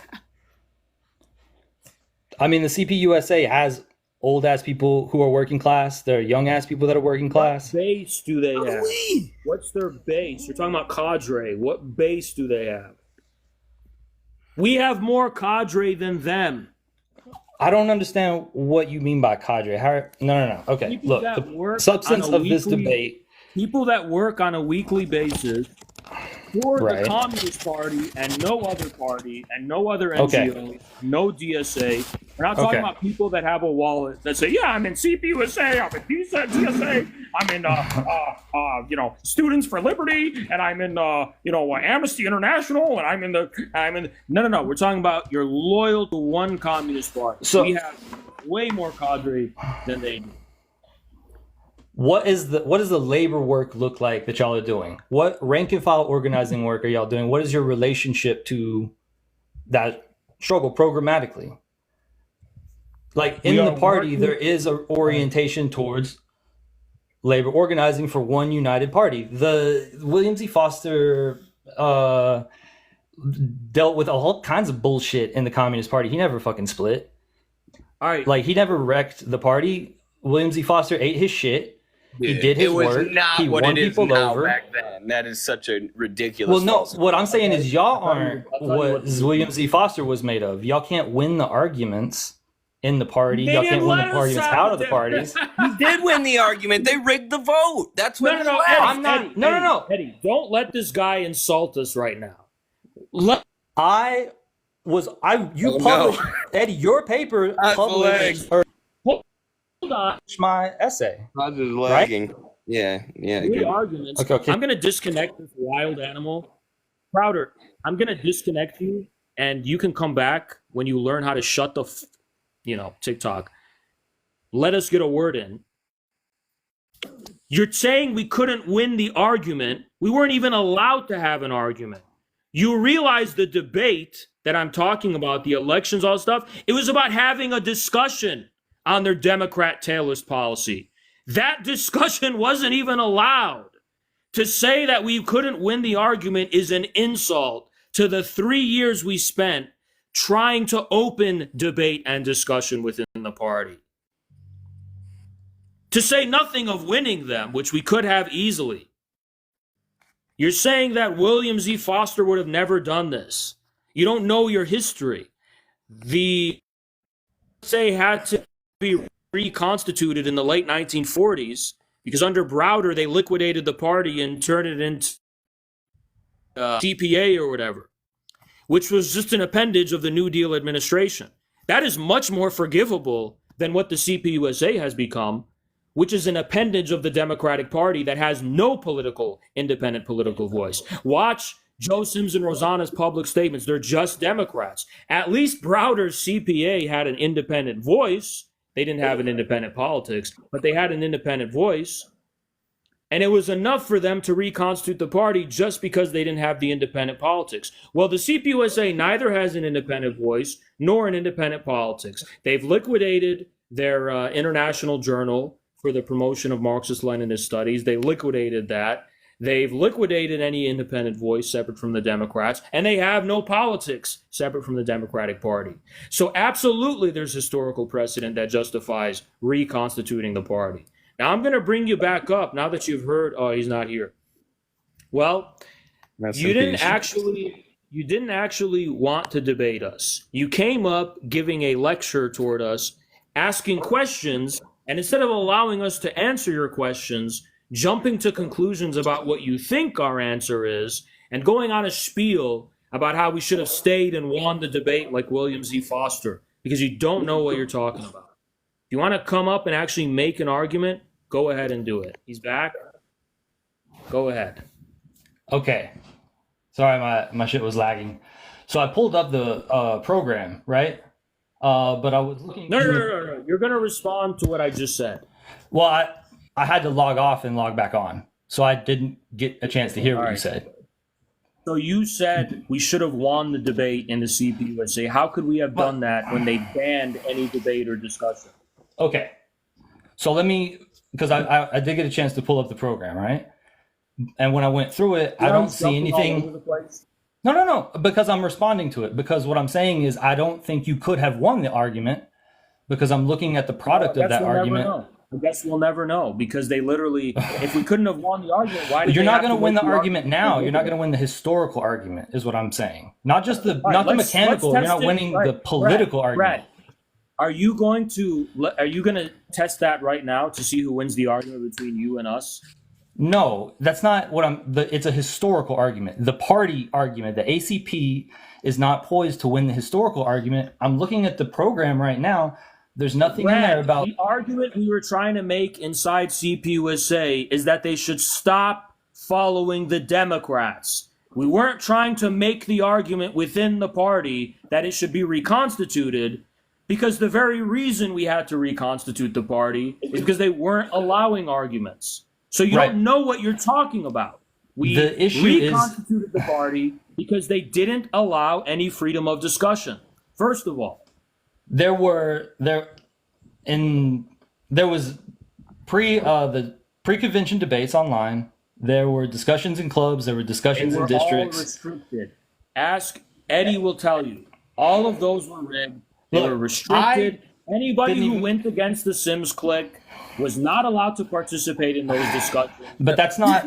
I'm not arguing in favor of this clique or that clique. In depth on our YouTube I'm arguing about the historical. No.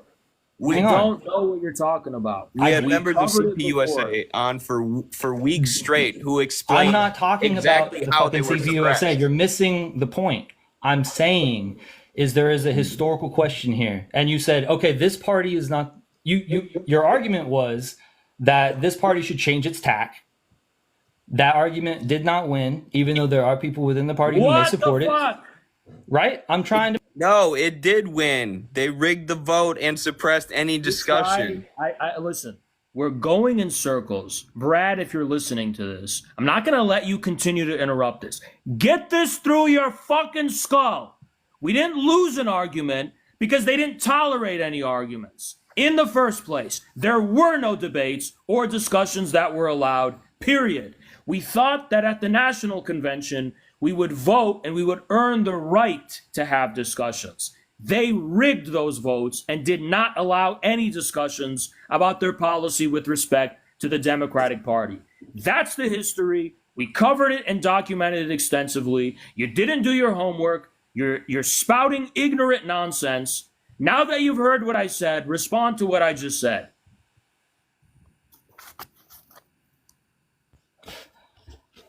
You didn't win the argument broadly, not at the convention. I'm talking, it's not a convincing argument broadly because it's not clear what we do if we don't go with the Democrats. Fine, let's take that for granted. Let's not go with the fucking Democrats, right? What is the alternative path? What's the alternative program? That's not clear. Proletarian class political independence, building up an independent party of the working class, which is Leninism 101. Never has the Communist Party under Foster or anyone else behaved like this, because even when they turned it into the CPA under Browder, the party still had an independent voice. The current CPUSA liquidated their journals for the promotion of Marxist-Leninist education. Okay. They prohibited any kind of independent voice for communist politics whatsoever, not to mention the fact that their praxis solely consists in tailing the Democratic Party to stop That's the not right word. true, but that's not true. Name another form of praxis the CPUSA decisively engages in. The CPUSA definitely engages in rank and file workplace organizing across the country. You think they're decisive in any labor organizing anywhere? I think they're decisively doing it. I think they're engaged in it. You think I know they are. I know they are. You're talking about a handful of people who are in a million organizations that also happen to have... I'm talking about there are no dozens of people who are rank and file workers who are organizing on the shop. Eddie, tell him what the CPUSA did to the Amazon Labor Union. They not only are they not participating in any decisive capacity in labor organizing, they are suppressing the people that actually are doing that by trying to make moves against Chris Smalls and the Amazon Labor Union. So you're wrong. They're just Democrats. All they're doing is defending the Democrat status quo, even in the unions. You're wrong. You're completely wrong. And by the way, we're engaging in labor organizing too. So what are they doing we're not? Well, I don't know what the fuck y'all are doing. I'm looking at the program. I'm looking at the program. There's nothing. The only true fucking thing you've said is that you don't. Eddie, there's nothing in there about labor. There's nothing in the program about Nothing in the program. That's just a lie. Yeah, maybe it doesn't use the word labor, but everything in that program would benefit labor. Listen, first and foremost. Guy is yapping about our program, not understanding that our program is about what we intend to do when we seize power. We don't need to labor organize when we're actually at the helm of state dictatorship. You abject moron. Our program isn't an index of all the actions we're engaging in now. That you can see documented on our website. If you don't know what we're doing, I agree, you don't know what we're doing. So how could, with any certainty whatsoever, could you make statements in criticizing what we're doing if you don't know what we're doing? Oh, you don't know what we're doing because we haven't been transparent enough about it? How? It's all public. You're just too lazy to do the work yourself to actually investigate what we're doing and what we're all about, which isn't hard. You just go on our website and there's a live feed. By the way, we got flagged for because we were talking about the vote and we said that the CPUSA vote was controlled. That's why we got flagged, I guess, because they thought, TikTok picks up people talking about the election. So yeah, avoid that, I guess. Avoid talking about any kind of rigging. Yeah. Brad, tell us more about how the CPUSA is an independent party, not just an appendage of Democrats. The point of what I was saying is that you're saying that I don't know what you're doing because I'm lazy and dumb and don't want to do it. That's very sophisticated levels of political discussion. I can tell you that. It's literally a button. I'm looking at it, and so I went on there because I was like, oh, surely there's going to be something that will have some sort of orientation towards labor, towards unions, towards rank and file, towards the working class. None of those words are in it. Just said this is a program for when we take power. It's not a how-to organizing guide. That's what a program with policy positions. No, it's not. Are you a pigeon? No, it's the Airford program was specifically that. The Communist Party program has always been specifically that. Y'all keep hollering, but y'all. A political program is not a how-to manual for how to organize. It's policies that you're going to implement when you take power. He doesn't know what a program is. He thinks a manifesto. He thinks a program is an organizing strategy. Bitch ass motherfuckers. A program is an organizing strategy. Okay. That's hilarious for you to call me a bitch, Brad. Come say that to my face, please. Oh, Eddie. Oh, Brad. Fucking idiot. I'm done with that guy. Look, people complaining I keep removing him because every time we try to rationally respond, what the program? Y'all motherfuckers, y'all guys. The program is not a strategy for organizing. The program is what we do when we seize power. ACP.us, there's a live feed. Not a week ago, did what? Washington attend and Ontario both attend labor strikes and go organize with the workers there. And our people in Missouri are doing that. They're literally organizing a workplace as we speak. So he couldn't control himself. Every time he just tried to cut us off and go on his own spiel. It's like, we're trying to answer you, dude. You lost the argument. And when we tried to tell him, they didn't allow any kind of discussion. He just repeated that, you lost the discussion, though. But how could we lose if they never let us discuss anything? And he said, well, you would have lost. You would have lost because what are you going to do if you don't tail the Democrats? I don't know what every communist party in history has done, which is build up an independent political party for the working class. You know what that was a good example of how CPUSA actually worked. Like when you would try to explain something or try to make an argument, they would just talk down to you, talk over you. But people like Brad in the CPUSA are used to being in positions of power. In real life, I swear to God, he would not have a discussion. In real life, it's because we're on TikTok and he could just like yell over us. But I guarantee you, and waste our time. Dude, isn't it crazy how we told him? He kept saying, well, I look at your program and there's nothing about labor organizing. And it's like, that's not what a program is for. The program isn't a guide to all the things we're doing now. The program is the vision we have for what the country, when we take power. Exactly. No, those are the kind of people who are in charge in the CPUSA who have leadership positions. And they act smugly and arrogant and talk over you. And they never make a coherent argument. They just tell you, they laugh at you and tell you to shut up when you say something that's logical. Out the working class. Just making shit up. We literally, hold on. We literally outlined a program for a proletarian dictatorship of what a proletarian dictatorship should do. And he's upset about the fact that we're not like virtue signaling about the fact that it's a proletarian. We're showing in substance and in content what a proletarian dictatorship does when it's in power. Just like the 9 planks of the manifesto. Hold on. No. This is why this gentleman is a bourgeois socialist, which was described in the manifesto. Marx was very clear. The working class alone can emancipate itself. So the proletariat not need to be the subject of its own state dictatorship in its program. It is already the one in power. So why would it say we're going to do this for the working class when the proletarian dictatorship is the rule of the working class? They're not philanthropists at the heights of power, benevolently freeing the workers from above. This is the assumption that this is what's going to catalyze a workers' movement.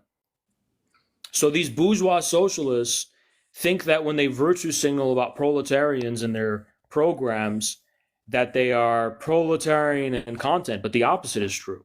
You're talking above and you're talking down to the proletariat by making them a detached subject of your programs. And yeah, look at our and read our constitution and read our slogan, which is the future belongs to the working class. So how will the working class rule? Look at how we've outlined the plans for a unicameral united republic. Look at that. Look at how we propose a completely new form of governance instead of the United States. And we're also a party of the proletariat. You kick him because you didn't read your constitution. This is a debate. It's not a lecture. You want to come up and be educated? Just ask for that. Don't come up here saying you're going to debate us if you don't have any information about what we actually stand for and what we're all about. End of story. You want to have not Maven up? Looks like it might be a liberal. Yeah, sure. Time. Hello. Oh, you listen? Yes. You hear me? Yes. Yeah, nice to meet you guys. I'm from Norway actually. I'm watching from the land of the fucking. Well, can I turn the camera on? Yeah. Yeah, you see me? No. But. One sec. Oh, there you go. What's up? What's up? So I'm from Norway, and I've recently came to see a lot of infrared's live streams on YouTube. I've been watching, and first of all, Haz, I want to say thank you for just being so well knowledge and the way you debate and talk about these things, because you really fired up my knowledge. Like listening to you, by the way, I'm sorry about how I speak English, but I try my best. Listening to you speak about communism, I'm watching your streams like 3 years ago, talking about legit, like just watching you debate, and especially the video of you just telling people to serve the people, you know, like really dedicate your life for the people. It really gave me a sense of like something I was missing, you know. And I've been trying to tell, like put people on the ACP. I've been watching Eddie for a good while as well, but I just mainly just want to say thank you for just posting content and trying to educate people about the ways. And I actually, because I have a friend in the United States in the PSL, and I've been trying to figure out why you and the PSL have any kind of beef. So if you could answer that question for me, I would like to know if it's fine with you guys. Yes, Yeah, thank you very much.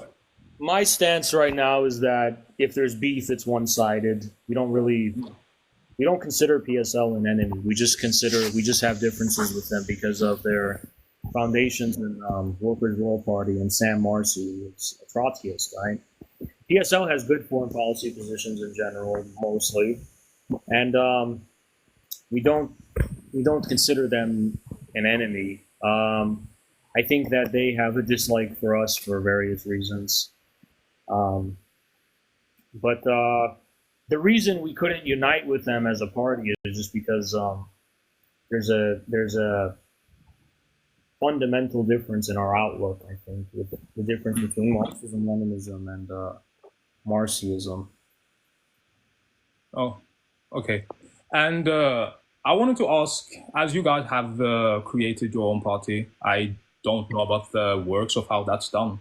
But I live in Norway, and we don't really have any communist party. I have a lack of knowledge around the history of our communist party in Norway, which is something I should be better at, which is actually the thing I was doing because I didn't expect. I actually wanted to read up on the history. And like watching just Haz made me realize how not only how simple it is to understand Norwegian Maoist,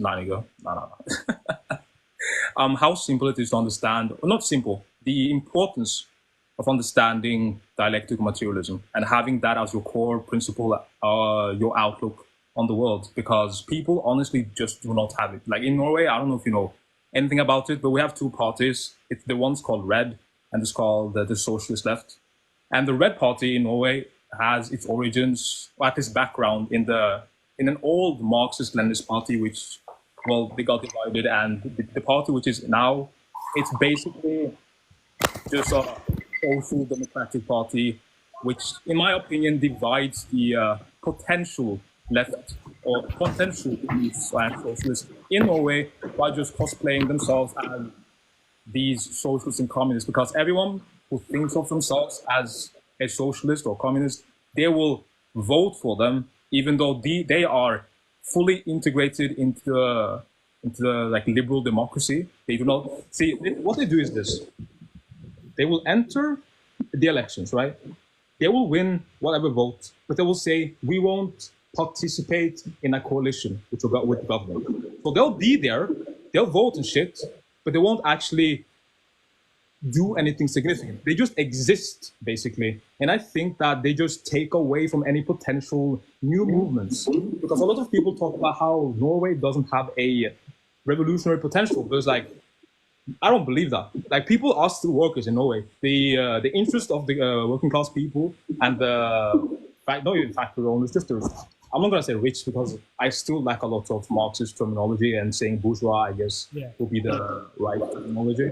But I just want to ask you about how to create something new, and actually how to get people to understand, what is to be done. Because I honestly understand that when you create something new and there isn't like a broad understanding of what communism is or what the Soviet Union was, and you will get a lot of questions like, how do you go about creating, like, how did you go about creating? I think we have a guy in our community, his name is Grundtvig something, and he is very interested in the history. He lives in Scandinavia as well, and he is very well versed on the history of workers' movements in Scandinavia. So he would be very he would have expertise on this that I don't have. But I could broadly say, and then sorry, briefly, I have to use the bathroom. But I would broadly say that it's always important to bear in mind that today there are shifting sites of sovereignty as a consequence of changes in world history. So there's different sites of sovereignty at the level of faith in liberal institutions as a consequence of the information age. There's different sites of sovereignty because of the rise of transnational institutions like the EU. And Stalin, in his last speech, actually centered this issue as one that communists should focus on, which is national sovereignty. He said, the classical liberties associated with the bourgeois revolutions and bourgeois democracies are slipping away. People really don't have rights. They don't have sovereignty. They don't have popular sovereignty. It's the capitalist class is increasingly just becoming an open dictatorship. So I guess without knowing anything about Norway, I think the first thing one should evaluate is the question of sovereignty. Do the Norwegian people have sovereignty? Is there popular sovereignty? Is their voice being suppressed in some kind of way? Are their rights being stripped? Maybe it's, of course, a democracy in name, but is there a shadow state? Is there a kind of CIA and transnational institutions and the American empire and NATO? NATO is fucking prevalent in Norway. They Right. eat everything about Ukraine like crazy. Right, and it's like the question you ask is, how do these forces stifle the sovereignty of the Norwegian people? I think that's square one of articulating like communistic politics, because it seems like sovereignty is a political issue, not an economic issue. But because, especially countries like Norway, but this is true for most developed countries, a social contract was informally adopted in the post-war period that involved attending to the material interests of workers and the working class. So part of the obligations of the state in order to maintain legitimacy was, safeguarding or granting certain rights and privileges to the working class. And in Norway, perhaps it's necessary now to make this kind of social contract explicit. Perhaps forces of neoliberalism are besieging it. Perhaps. Oh my! Oh yeah. We have this our most conservative party in Norway. The leader says that her favorite people when growing up was Margaret Thatcher and Ronald Reagan, and for the first time in a really long time, they are about to win like an outright majority. I think Norway they nationalized the oil, correct? It's owned by the state. So these are interesting things. I don't know the details or whatever, but sovereignty is a very important site of articulating communist politics, in my view. Okay, but what do you need to be able to start a party? Like, am I being a bit crazy to just think that I think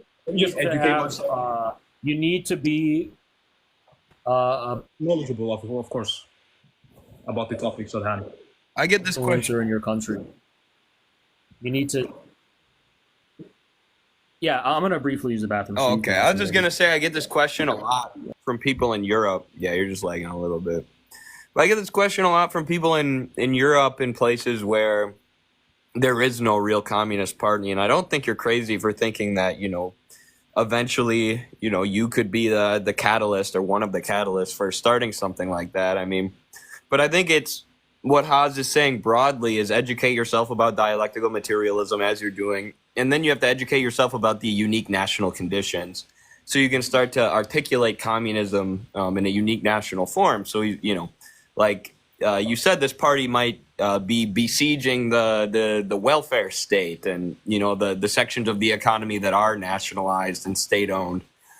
So that would be a good point of attack. But, then it's about finding a way to spread that information, which we've been able to do through the internet and other means, but also what we've had people do before we formed the ACP was form informal, basically, communities in their community. So, like, we were getting our chapters ready before the party even launched. So I guess it's getting ingrained in your community and getting people connected and finding competent allies who you can trust. Is the beginning. You got to have that strong nucleus of people who are educated and dedicated.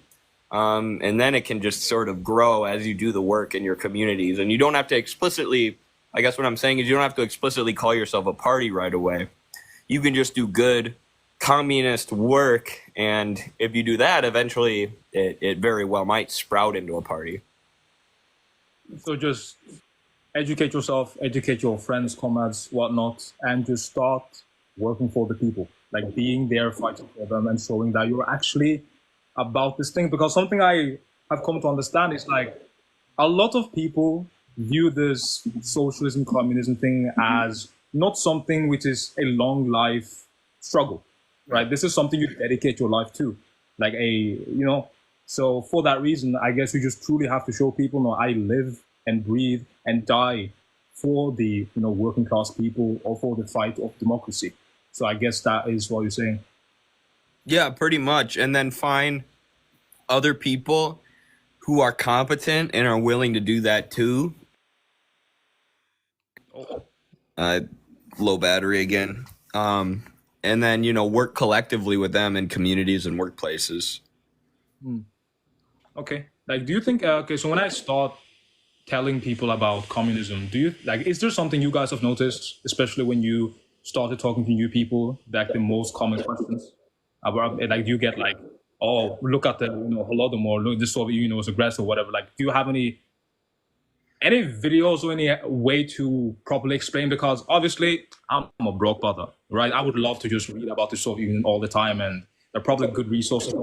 I think we're actually in a more advantaged situation in many ways, because Americans are not very trusting of educational institutions, let's just say, and the debate is not really centered around like, oh, well, this is what the experts have said about the history. I feel like in Norway and in Europe, it's not really about common sense. It's more about like, oh, well, this is what the historians and the institutions have said, and, you have to deal with all of that. Whereas here in America, the problems people have with communism are always in the form of some common sense argument, like, well, I mean, if we shared all the wealth, it would be, a disaster, or I don't think it's fair that someone should take my hard work, or, well, if we try to make everyone equal. So it's kind of things like that that Americans approach the topic. Whereas the stuff about history, Americans don't believe in the authority of narratives. They care about the authority of common sense and results. And I don't know if that's the same in Europe. So it's I would say, though, to navigate it, I think, ordinary working people, I think, are always going to have that kind of common sense, though, more than the academic side of things. Okay. Because I wanted to ask another question, because like I'm very glad to be educated by someone who knows a lot more than me. The question around Trotsky, like, what is the main? Because I've been watching videos. I'm happy to clarify, but then I'm sorry, man, we got to move on, if that's all right. Yeah, for sure. But on the topic of Trotsky, look, so there was something called Russian social democracy, and it was at the time that was that was where all Marxism was, and social democracy was a form of realpolitik, I would say, which prioritized the science of growing mass movements and movement building, basically party building, and at the time in Russia they had an issue, which is that, well, in Europe, they have their social democratic parties, and they have a base, which is the proletariat, the factory proletariat. Well, when Russian social democracy emerged, they didn't have that. The Russians at the time, and this is the late 19th century, 1800s, they didn't have a proletariat, so they had a missing proletariat. And the question was, what's our strategy? We don't even have the base that's for this idea.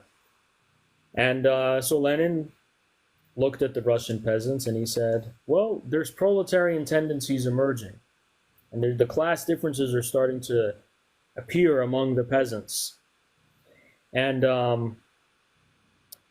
time would, follow, and then, after a decade or two, eventually there was a Russian proletariat, a pretty large one, emerging in the cities. And the question was, what should be our strategy? The proletariat's still a small minority. It is up and coming, and it's emerging. We have a czar, we have an autocracy. We're not caught up with Europe yet. What's the strategy? Well, the Bolsheviks and Mensheviks split, more or less. There's a lot of other splits and factions, but I'll just give you a simple one. Yeah. Bolsheviks said, we have to wait for the bourgeoisie to win, and they will accelerate the proletarianization, and that will create the premises for us to build a movement and for us to seize power. So we got to wait for the stages. And Lenin said, well, hold on. I spent, a long time analyzing the Russian countryside, and the proletariat you're seeing now came from these peasants, and those peasants still have these proletarian tendencies. And so there needs to be an alliance between the factory proletariat and the peasants. And that's how we're going to seize power, through a great, massive majority, through the popular majority. And that's how we're going to take power. And we don't need to have the bourgeoisie. We don't need to wait for stages. So Trotsky, he was different. All right, Trotsky was more associated with the Mensheviks. But, when the revolution came, he supported the revolution because he had this delusional idea that if the Russian workers take power, they can hold off a pure form of dictatorship against the peasant majority, and then do everything they can to spread the revolution to Europe. And that way, the peasants can be suppressed with enough force, because there's going to be the backing of the advanced European countries. And Trotsky did not like the idea of sharing power with the peasants. He didn't see any potential in them. He thought they were backward, and he thought they were, reactionary and whatever. It just needed to be suppressed. So Trotsky, he lost the debate because he wasn't a Bolshevik to begin with. The Bolshevik OGs didn't trust him. And Trotskyist politics since then has been about a kind of elitism, not in terms of party building, you have to have an elite party, but in terms of like strategy, like we need to be going out and talking to the advanced people, quote unquote, who are educated and urbanized, not these backward peasants and, you know, dumb sack of potatoes people. And so today that manifests in the kind of form of like liberal, you know, elitism, where you're just seeing all these rural people and these working class people, and, you know, you're looking down on them basically, and saying, no, we don't need to go through them. We just can go through, you know, students, or we can go through the, or even more extreme Trotskyist tactic is to go to the most marginal and vulnerable and poor people who are easily manipulated and who don't have any kind of independence, where you can just mold them to whatever. So Trotskyism, the strategy of Trotskyism is an alliance between the most intellectual people and the poorest people. Whereas Marxism-Leninism wants to create a dialogue between the advanced intellectuals and this kind of more middle strata, which more or less, you know, is finding its own way. So it's a dialogue, not a one-sided, you know. Just follow up thing, yeah. Yeah, if that kind of makes sense. No, yeah, that makes 100% sense. Thank you, man. Appreciate you coming on. Keep up the great work. It's great to I hear. hope to make something, and I hope to be able to make something and, you know, connect with you guys. Please do. Hell yeah. Brother. All right, I'm kind of exhausted, and our stream has gotten blacklisted. Yes. So you think it's a good time to wrap up? Or? Yeah, I should probably wrap up here. All right, next time I'll be careful. And Eddie, let's do these again, just like we do spaces, because I feel like this is kind of fun.